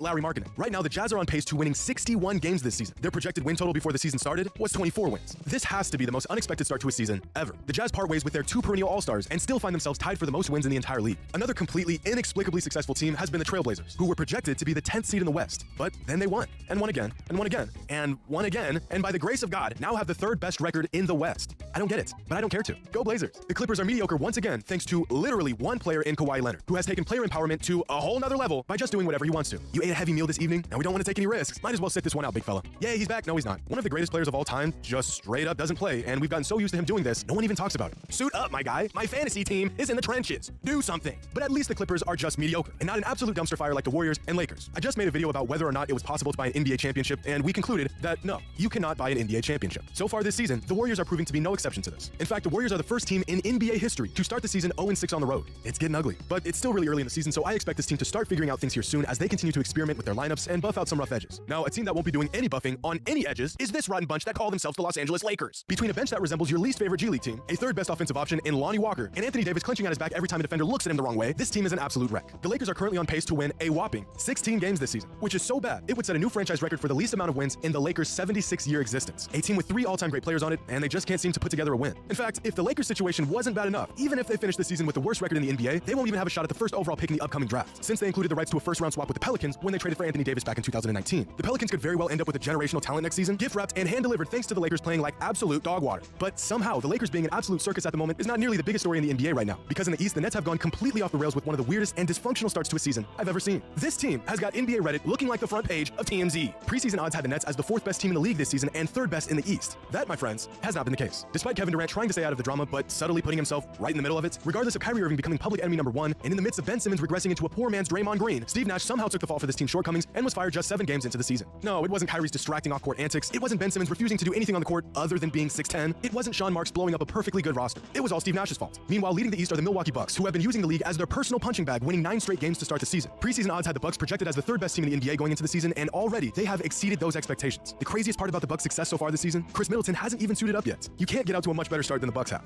Except, somehow, one team has. Because preseason odds had the Cavaliers projected as the 8th best team in the East. And not only have they blown the top off of that projection, the Cavaliers have become an absolute juggernaut over the last few weeks. Right now, the Cavaliers have the highest net rating in the entire league, the highest SRS score among all teams, and the largest margin of victory, all while being led by easily the most talented and well-rounded 8-man rotation in the NBA, and a now MVP caliber star in Donovan Mitchell, who has taken a massive leap this season. The Cavaliers are the real deal. We are only 3 weeks into the season, and already these projections and expectations have completely blown up. Just a month ago, the Warriors, Clippers, and Nets were 3 of the top 5 teams favored to win an NBA championship. Now all 3 of these teams are fighting to just stay relevant in their conference. This season was supposed to be the year of the great tank. Just not from these teams. Teams that we all thought would be rebuilding this season were supposed to put together their best tanking job to increase their odds at the generational prospect in Victor Wembanyama. I was excited. The Jazz, Pacers, Spurs, Thunder.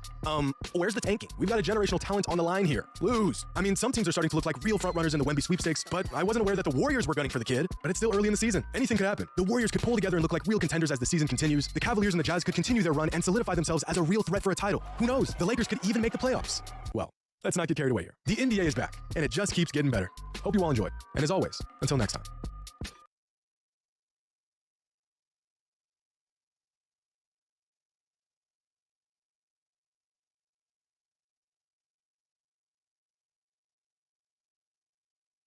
Two oceans in between us, and away for shore. There's a gate I see, there's a way for me. Now this one sits here and whispers things to me. Now I got the devil inside. This one made a pig of me. This wall is primal, my grinding jaw.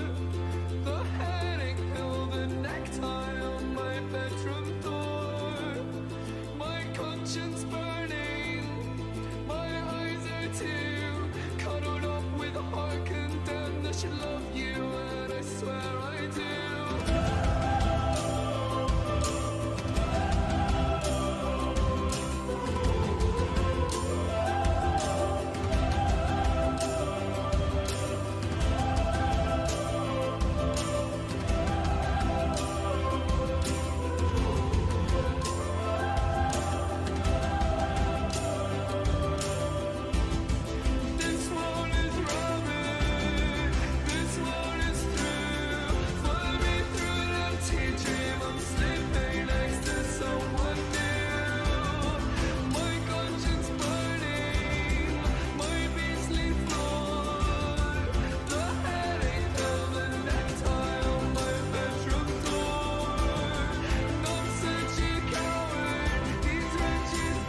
take yours and I'll take mine. On the right hand side, I'll rest and you'll find that you take rest in one. So take these words and make them right, so one day you and I will write our names in the sky. We'll confide, and I'll find mine on the right of your side, and I'll find mine on the right of your side. If I throw away my fear and pride to set things right, then I'll find mine on the right of your side.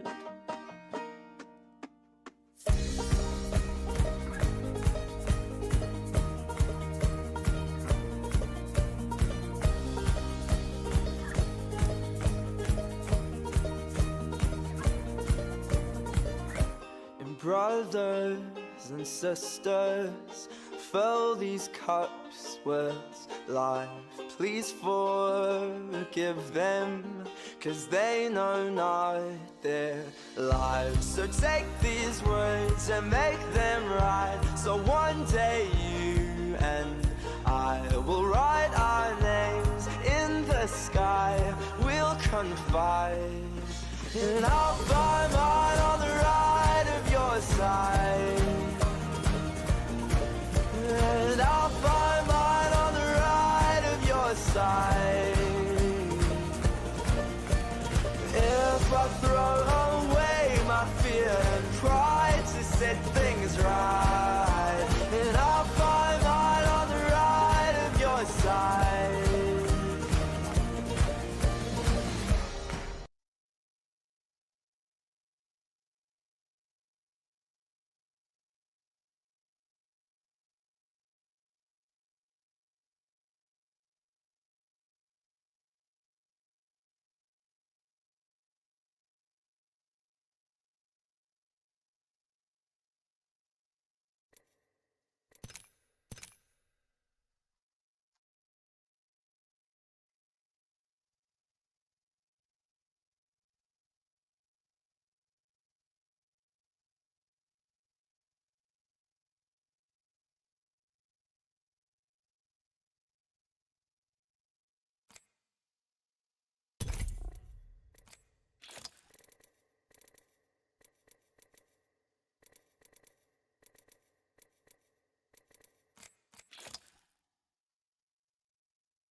Oh, I can do Fix You. Just remind me. Damien, thanks for the prime. I don't feel like singing Fix You right now.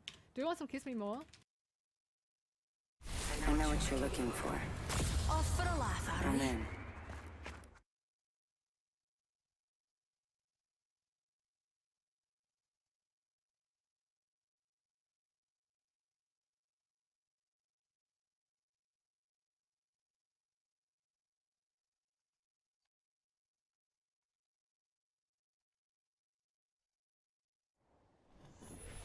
I'm Jump Master.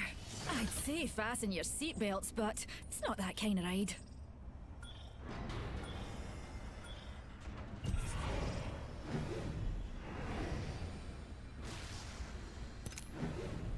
Here's a good spot to touch down. Hold on to your kilts, darlings. Okay.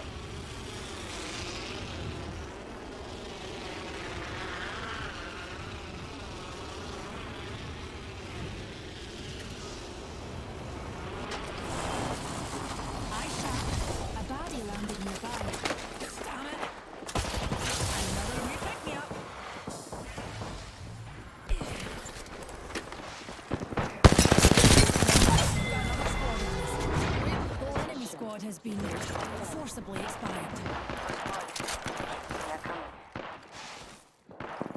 Reloading.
on target.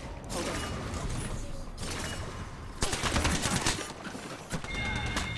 One second, we got this. Last member's down. One squad closer to winning. Half the squads remain. Reloading. Reloading. Warning. Movement in progress.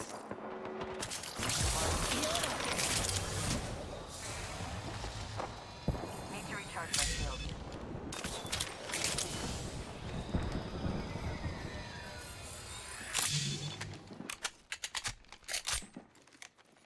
Just a tick. Heal it up. Attention. There is a new kill leader. I need shield. New kill lead. I'm out of energy. I'm out of heavy ammo. Grenade. That's the last of that squad. Mentions looking up. Eyes to the skies. A care package. You shield recharging. I need light ammo.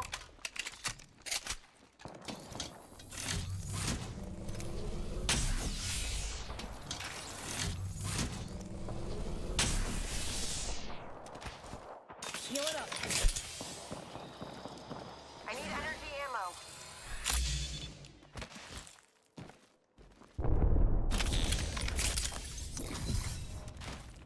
Just a tick. Healing up.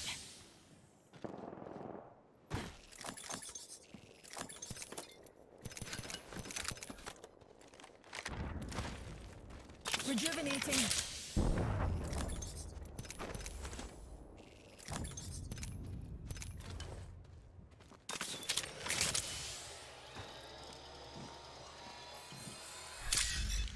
Need a wee rejuvenation.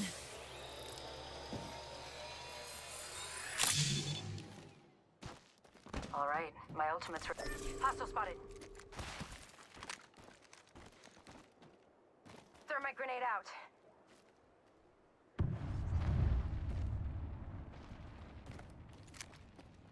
Arcstar out. Throwing Arcstar. Shields recharging. Throwing Arcstar.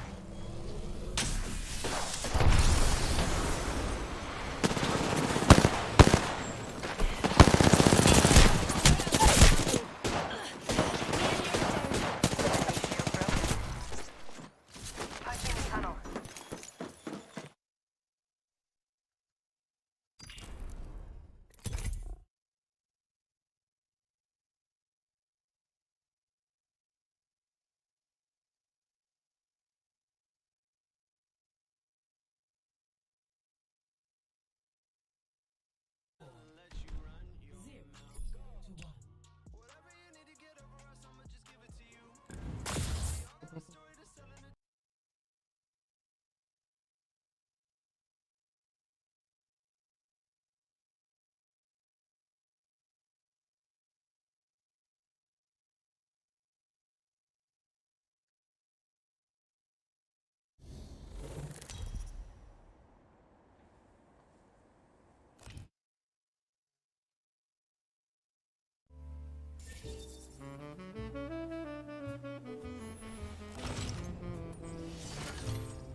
I love this part!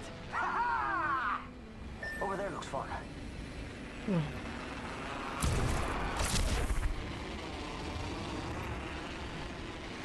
Over there looks fun.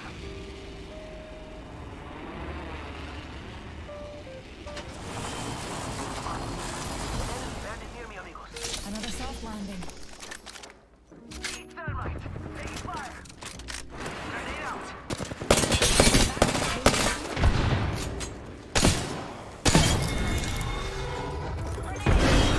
And that was the last one.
Introducing your champion.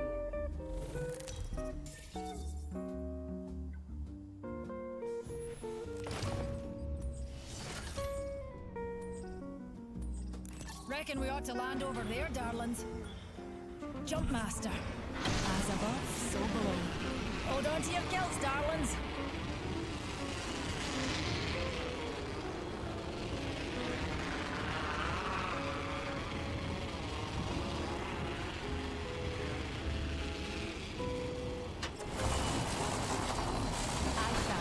A wee baddie landed nearby.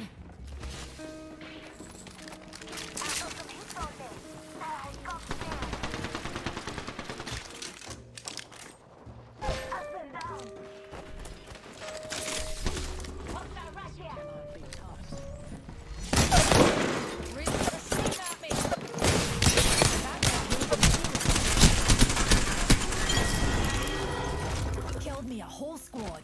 A little easier than killing a black hole.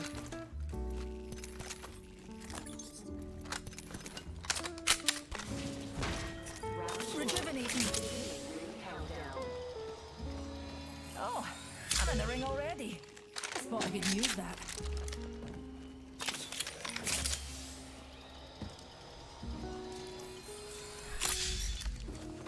Just a tick, healing up.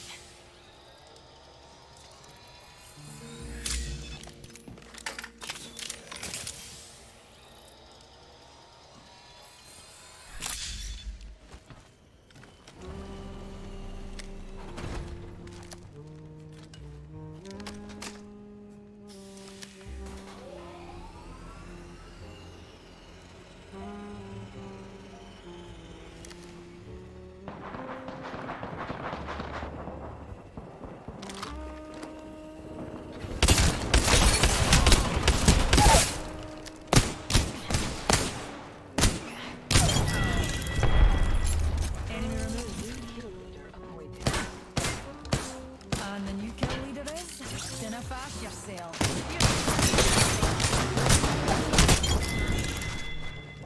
Kill.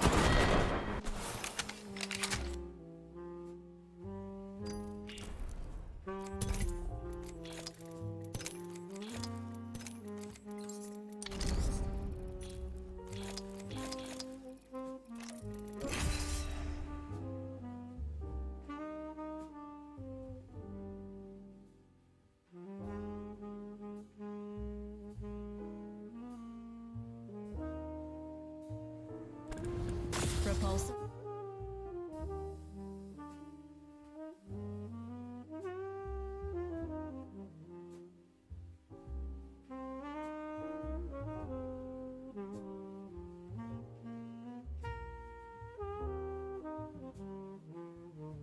Sing.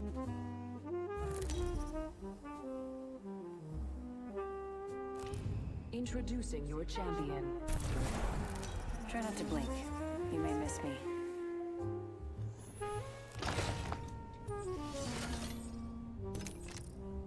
I'm Jump Master. I'd say fasten your seatbelts, but here's a good spot to touch down. Hold on to your knickers, darlings.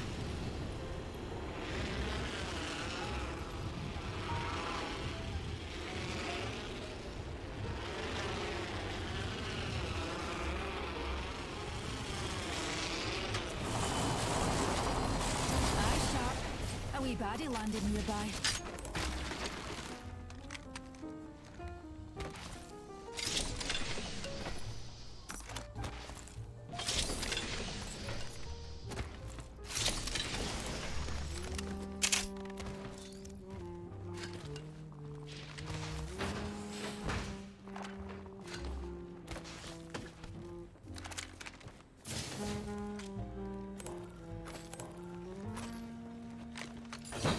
Gathering materials.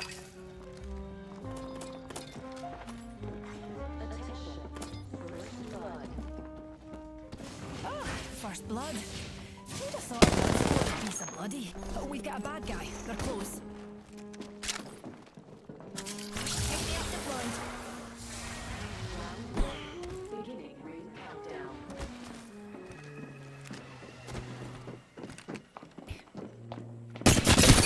That hooligan shield. Reloading.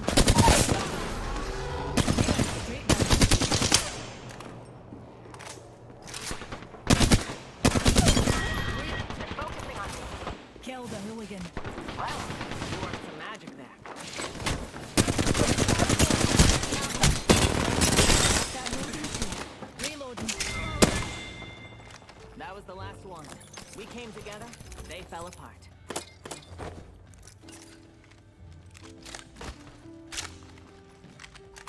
Ring's closing in 45 and we're right next door.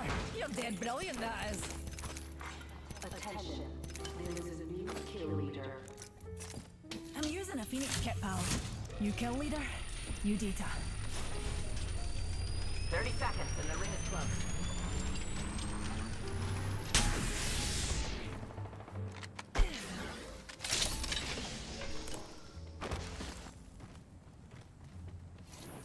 My ultimate is ready. Kill leader eliminated. 10 seconds, dears. The ring's close and we're cutting it. Well, close. Kill leader. Watch my back, pals. There's a new kill leader out there. Warning. Ring closing. Whew, we're in the top half. Couldn't have done it without you, pals.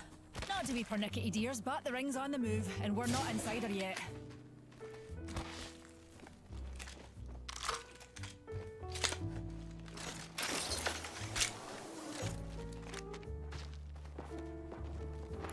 Enemy rather close.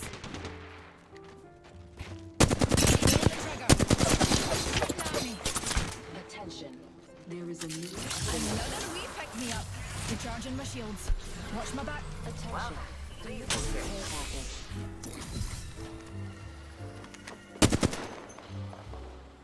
Being shot at.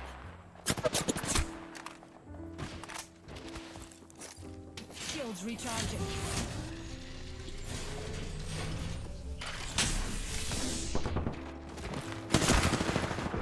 They're hot.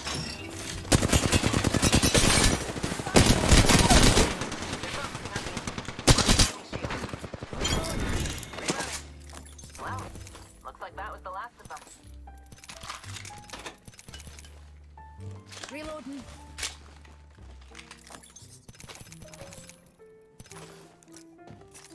Rejuvenating. I need restoration. Healing.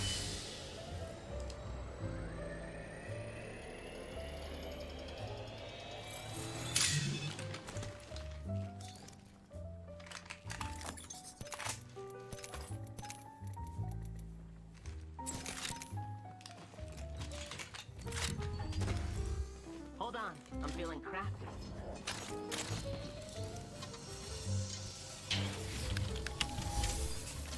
Got to do some crafting, dears.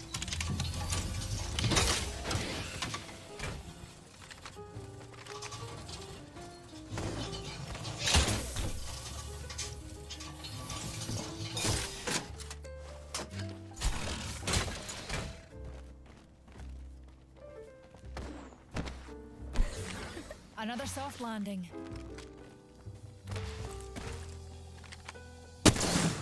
Shot a cargo bot. Hop up here. Extend laser sight here. Level 2.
was the last of them.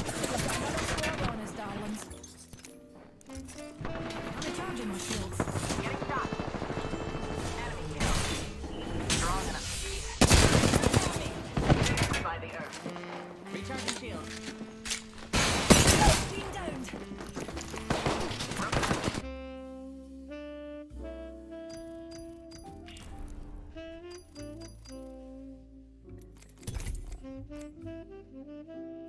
Singles Day, Black Friday, Cyber Monday.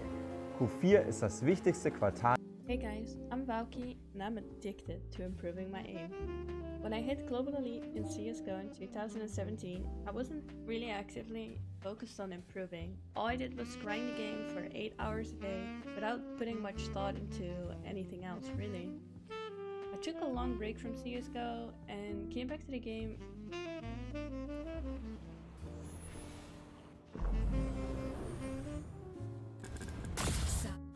in late 2018. I felt like I had gotten a bit rusty, so I wanted to do some training. So I actually started focusing on improving my aim and did a lot of like aimbots routines and deathmatch server. And after a month I actually realized that I had hit a new peak in CS. And after this it pretty much just kept going. This is your champion.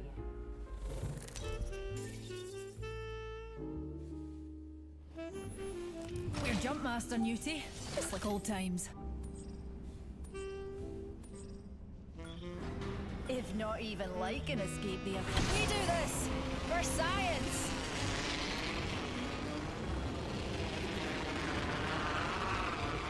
We got 4 teams here. Or 5. Sorry.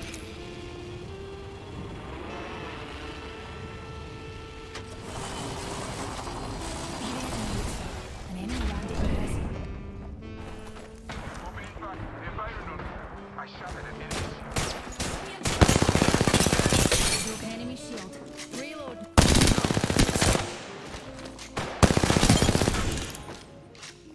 And that was the last one.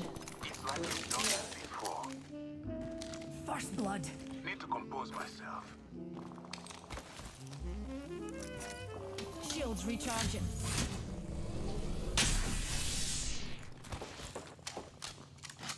Need to compose myself. Hey, watch my back, pals. There's a new kill leader out there. I see an opponent here. Look, enemy over here. Open door here, my friend. I'm taking fire. I'm down. Reloading. The ring's close, and we've got a whole minute to dawdle.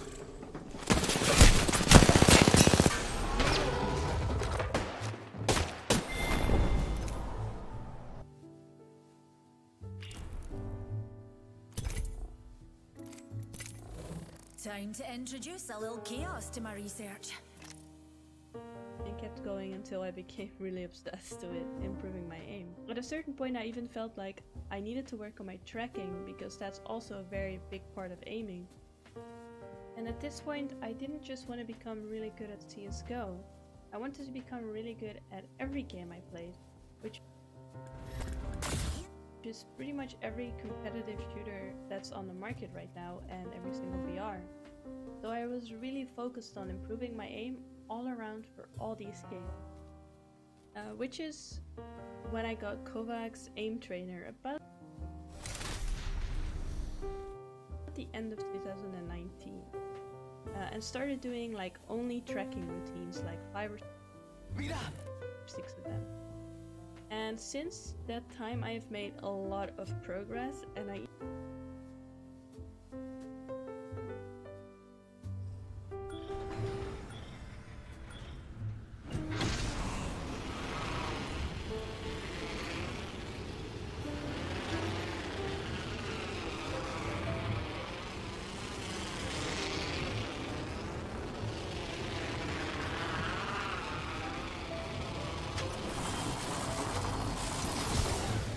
jump jets.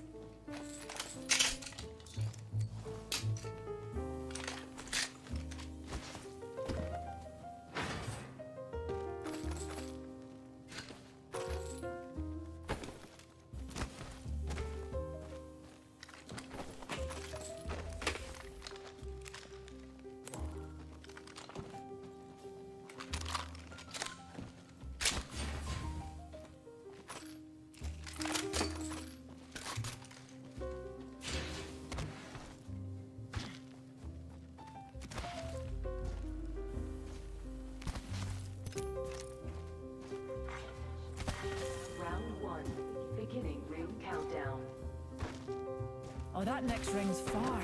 Perhaps we ought to get a bounce on Ute.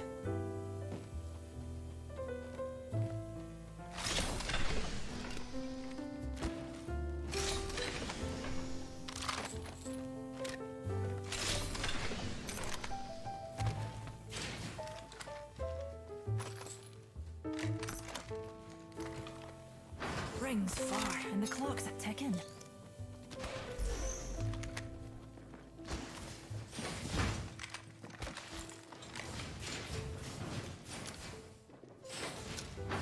Grenade flung. Grenade deployed.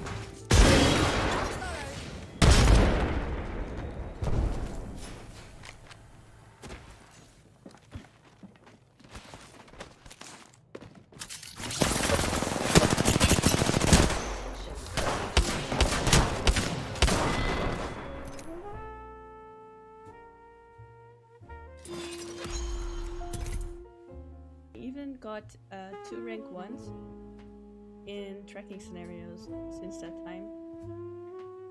But recently I felt like I hit a little bit of a roadblock where it was really hard to get a higher high score because I was already so high up on the leaderboards, and I just felt like the improvements I made were so tiny that I wasn't beating my high score in weeks at a time, sometimes even months.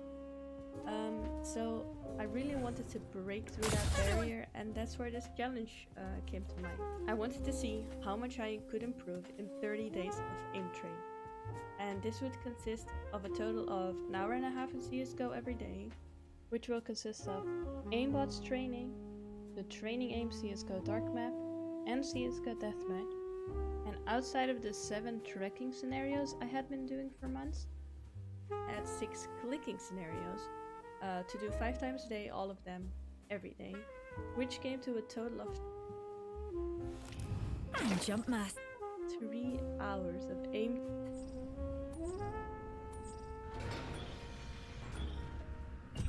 Hold on to your knickers, darlings!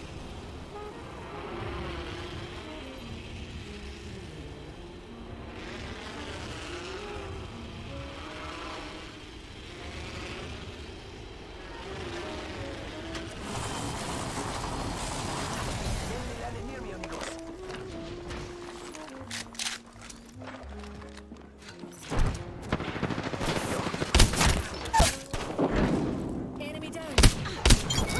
Reloading.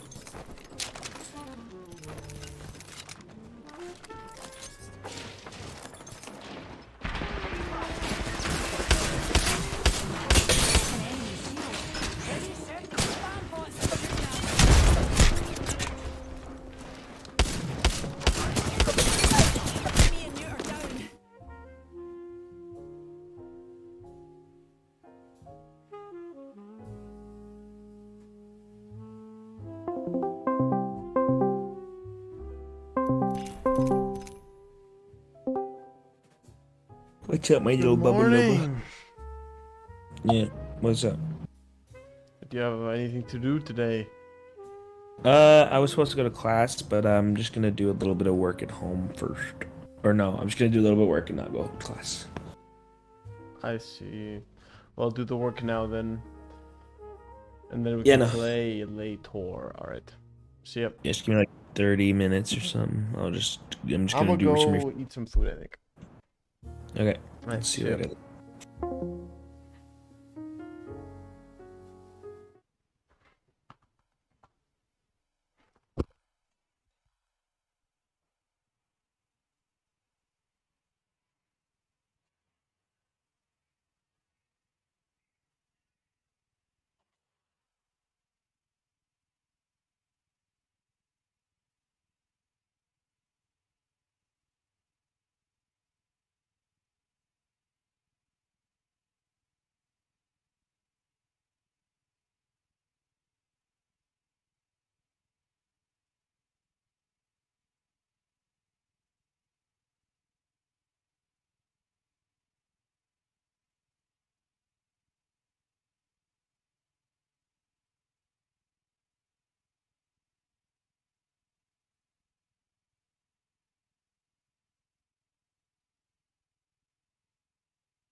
I'm stranded in.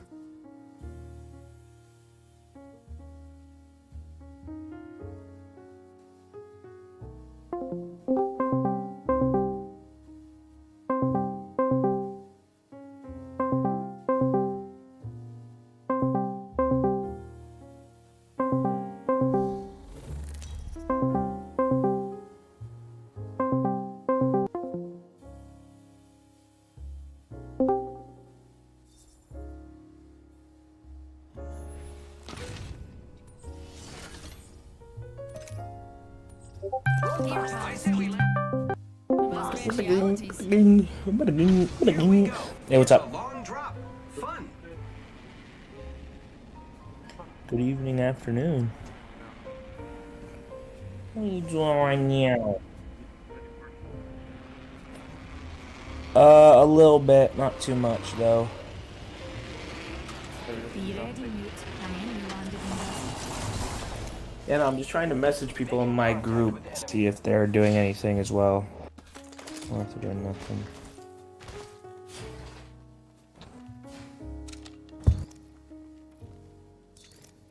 But no one's responding.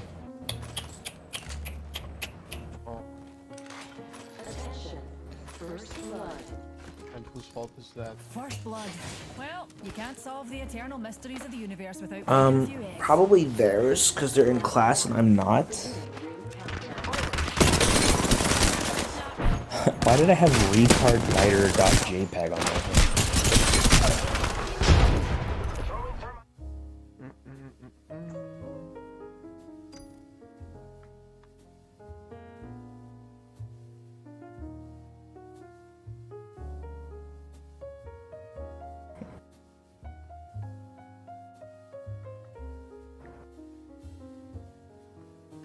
Left click to access the lobby.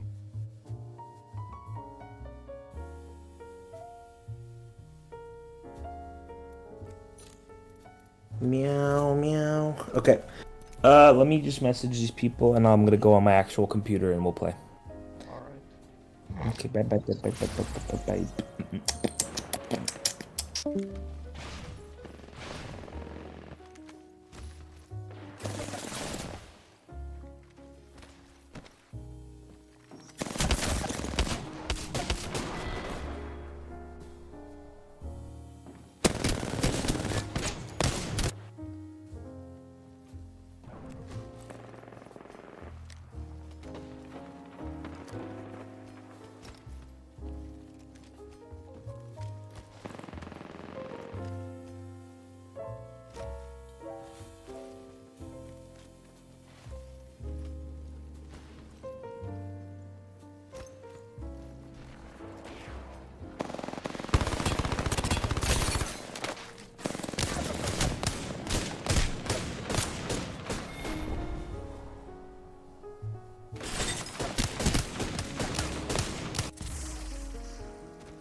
I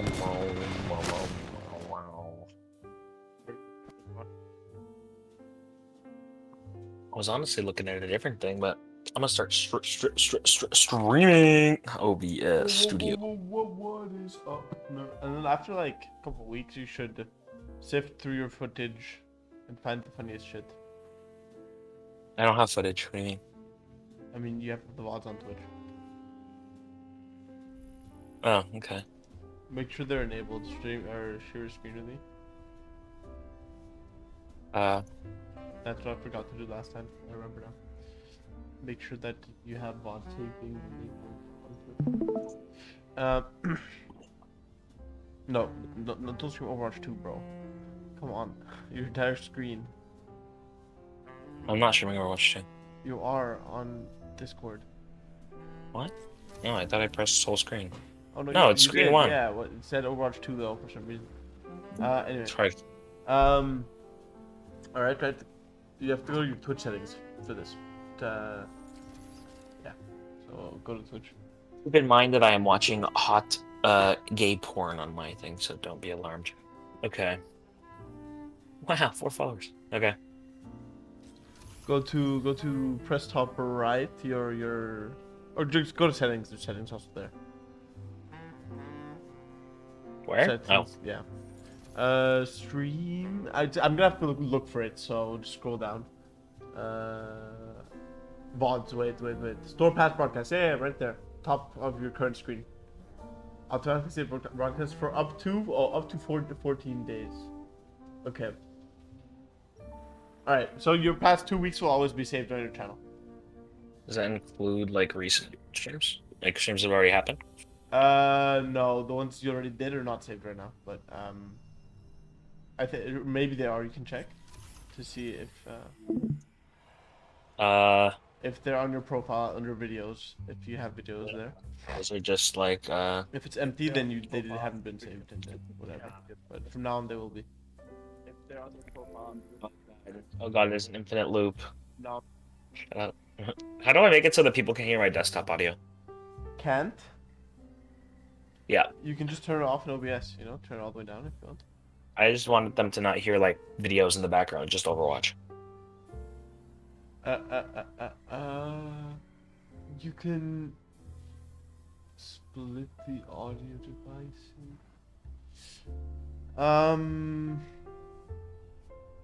I don't know. There's not an easy way to do it. Just don't watch videos in the background. Yeah, man. Or just listen to music instead, Just vibe to music. Yeah, I guess. Anyway. I don't know. I have a follower called Pablo Martinez 136. I don't know who that is. I can't. Maybe that's your dad. Yeah, my dad's name is Pablo. Anyway, I can't invite you. Invite me. Bro, look at how cool my pick is. The lips. Okay, I'll equip a better one. I'm sorry, sir. Okay, boom, boom, boom, boom, boom. Okay, fuck off. Goddamn, why there's so much random bullshit? Anniversary. Okay, let's go to my cheeky ball pick. Where is he? There you are. Okay. You want to go straight into campaign? I've been streaming for a minute, bro. I just haven't actually been playing for 4 hours. I have not played a single game. Have you even been talking, or you just been saying nothing? Nah, it's just been like putting a blank screen or like disconnect screen on Apex or Overwatch. Oh wait, I might need to change the name of my stream. How do I do that again? Channel. You can do it on Twitch. Yeah. You can manage your broadcast. I don't know exactly how, but just ready up anyway, Dante. You can do it. Figure it out. You're a bitch. I hate you. Yeah, no, it's called Balloons TD5 Epic Gaming. Wait, no, that's a previous. No, that's a current one. Yeah. Then I go to Stream Manager. Training. Yeah, Edit. sounds right. Overwatch. Yeah. Overwatch 2, and it's gonna be called Tank Ranked. Baller Sauce. Okay.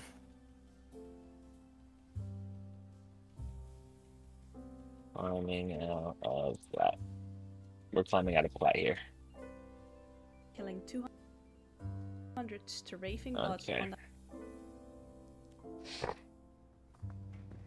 My tags are gamer, funny, and English. Did you also put the disabilities since you have ADHD? Funny. Yeah, no, I'll add it. ADHD. Dyslexia. Dyslexia. Dude, I don't know if I even spelled it right. DYSLEXA. XIA. DYSLEXIA. Okay. Dyslexia. It just makes sense. ADHD. Dyslexia. Yeah. Dyslexia themed gaming channel. It's the central focus. It helps you can still overcome your dyslexia while playing video games. Yeah, exactly. And I'm just gonna write tank. Okay. That thing is tank. It's Cool. gonna I apply missed to it. every broadcast you're gonna do, so don't have that. Unless you Well- change it every time. Yeah, no, I don't want to change it every time, so I'm gonna remove that. English funny ADHD dyslexia gamer. That's funny. Bro, I'm fucking hilarious. Okay, let me get some of my water. Join deathmatch. We're already in one. And you know we gotta come out with the Orisa gameplay.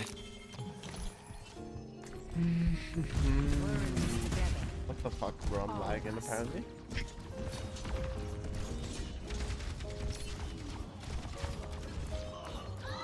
Maybe double. I really do not care about this Echo gunning me down. The animal I am.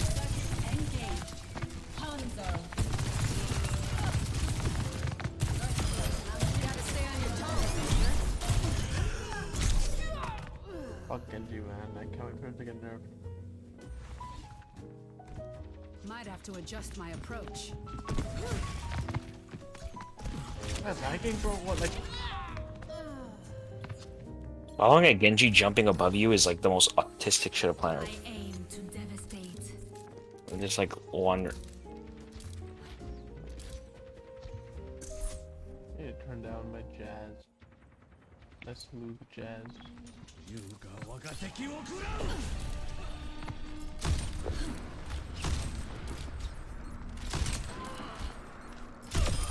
The hunters get Too easy, man. Too easy. Too easy. I just got fucked up. This Lao guy is really good at Genji. I needed that. Nah, bro, he's lucky. He's fit his character. Unlike Widow. Nah, Widow's also a good character. I'm just bad at Widow. Trust. When the fuck did they add that stupid flamingo that is not accurate? Stupid flamingo that is not accurate. Cringe. Who might be good on attack? Ball. Can't wait for people to see how fucking dog shit my aim is. Honestly, I don't hate this for a ball comp. I guess I'll play ball. And then Reinhardt if this shit don't work.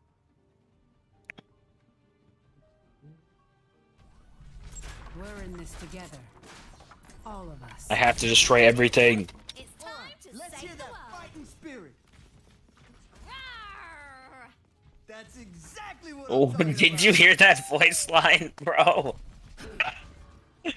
Did you hear that? What voice line? Lucio said, "Let me hear that fighting spirit," and Tracer went, "Flattery the grave." That was horrific. I didn't hear. It was really funny, don't worry. Or else. I didn't hear, wait. 5, 4, 3. Honestly, the speed boost on Lucio kind of fucks up my ball gameplay. Nah, bro. Let's go. Go balls to the wall. Just get right on point, Dante. Pull them all to point. And then we have space to also go on point. Alright. Ah, I'm immediately 10 HP. Echo's a big counter to me. I'm lagging, bro. Why am I lagging so bad?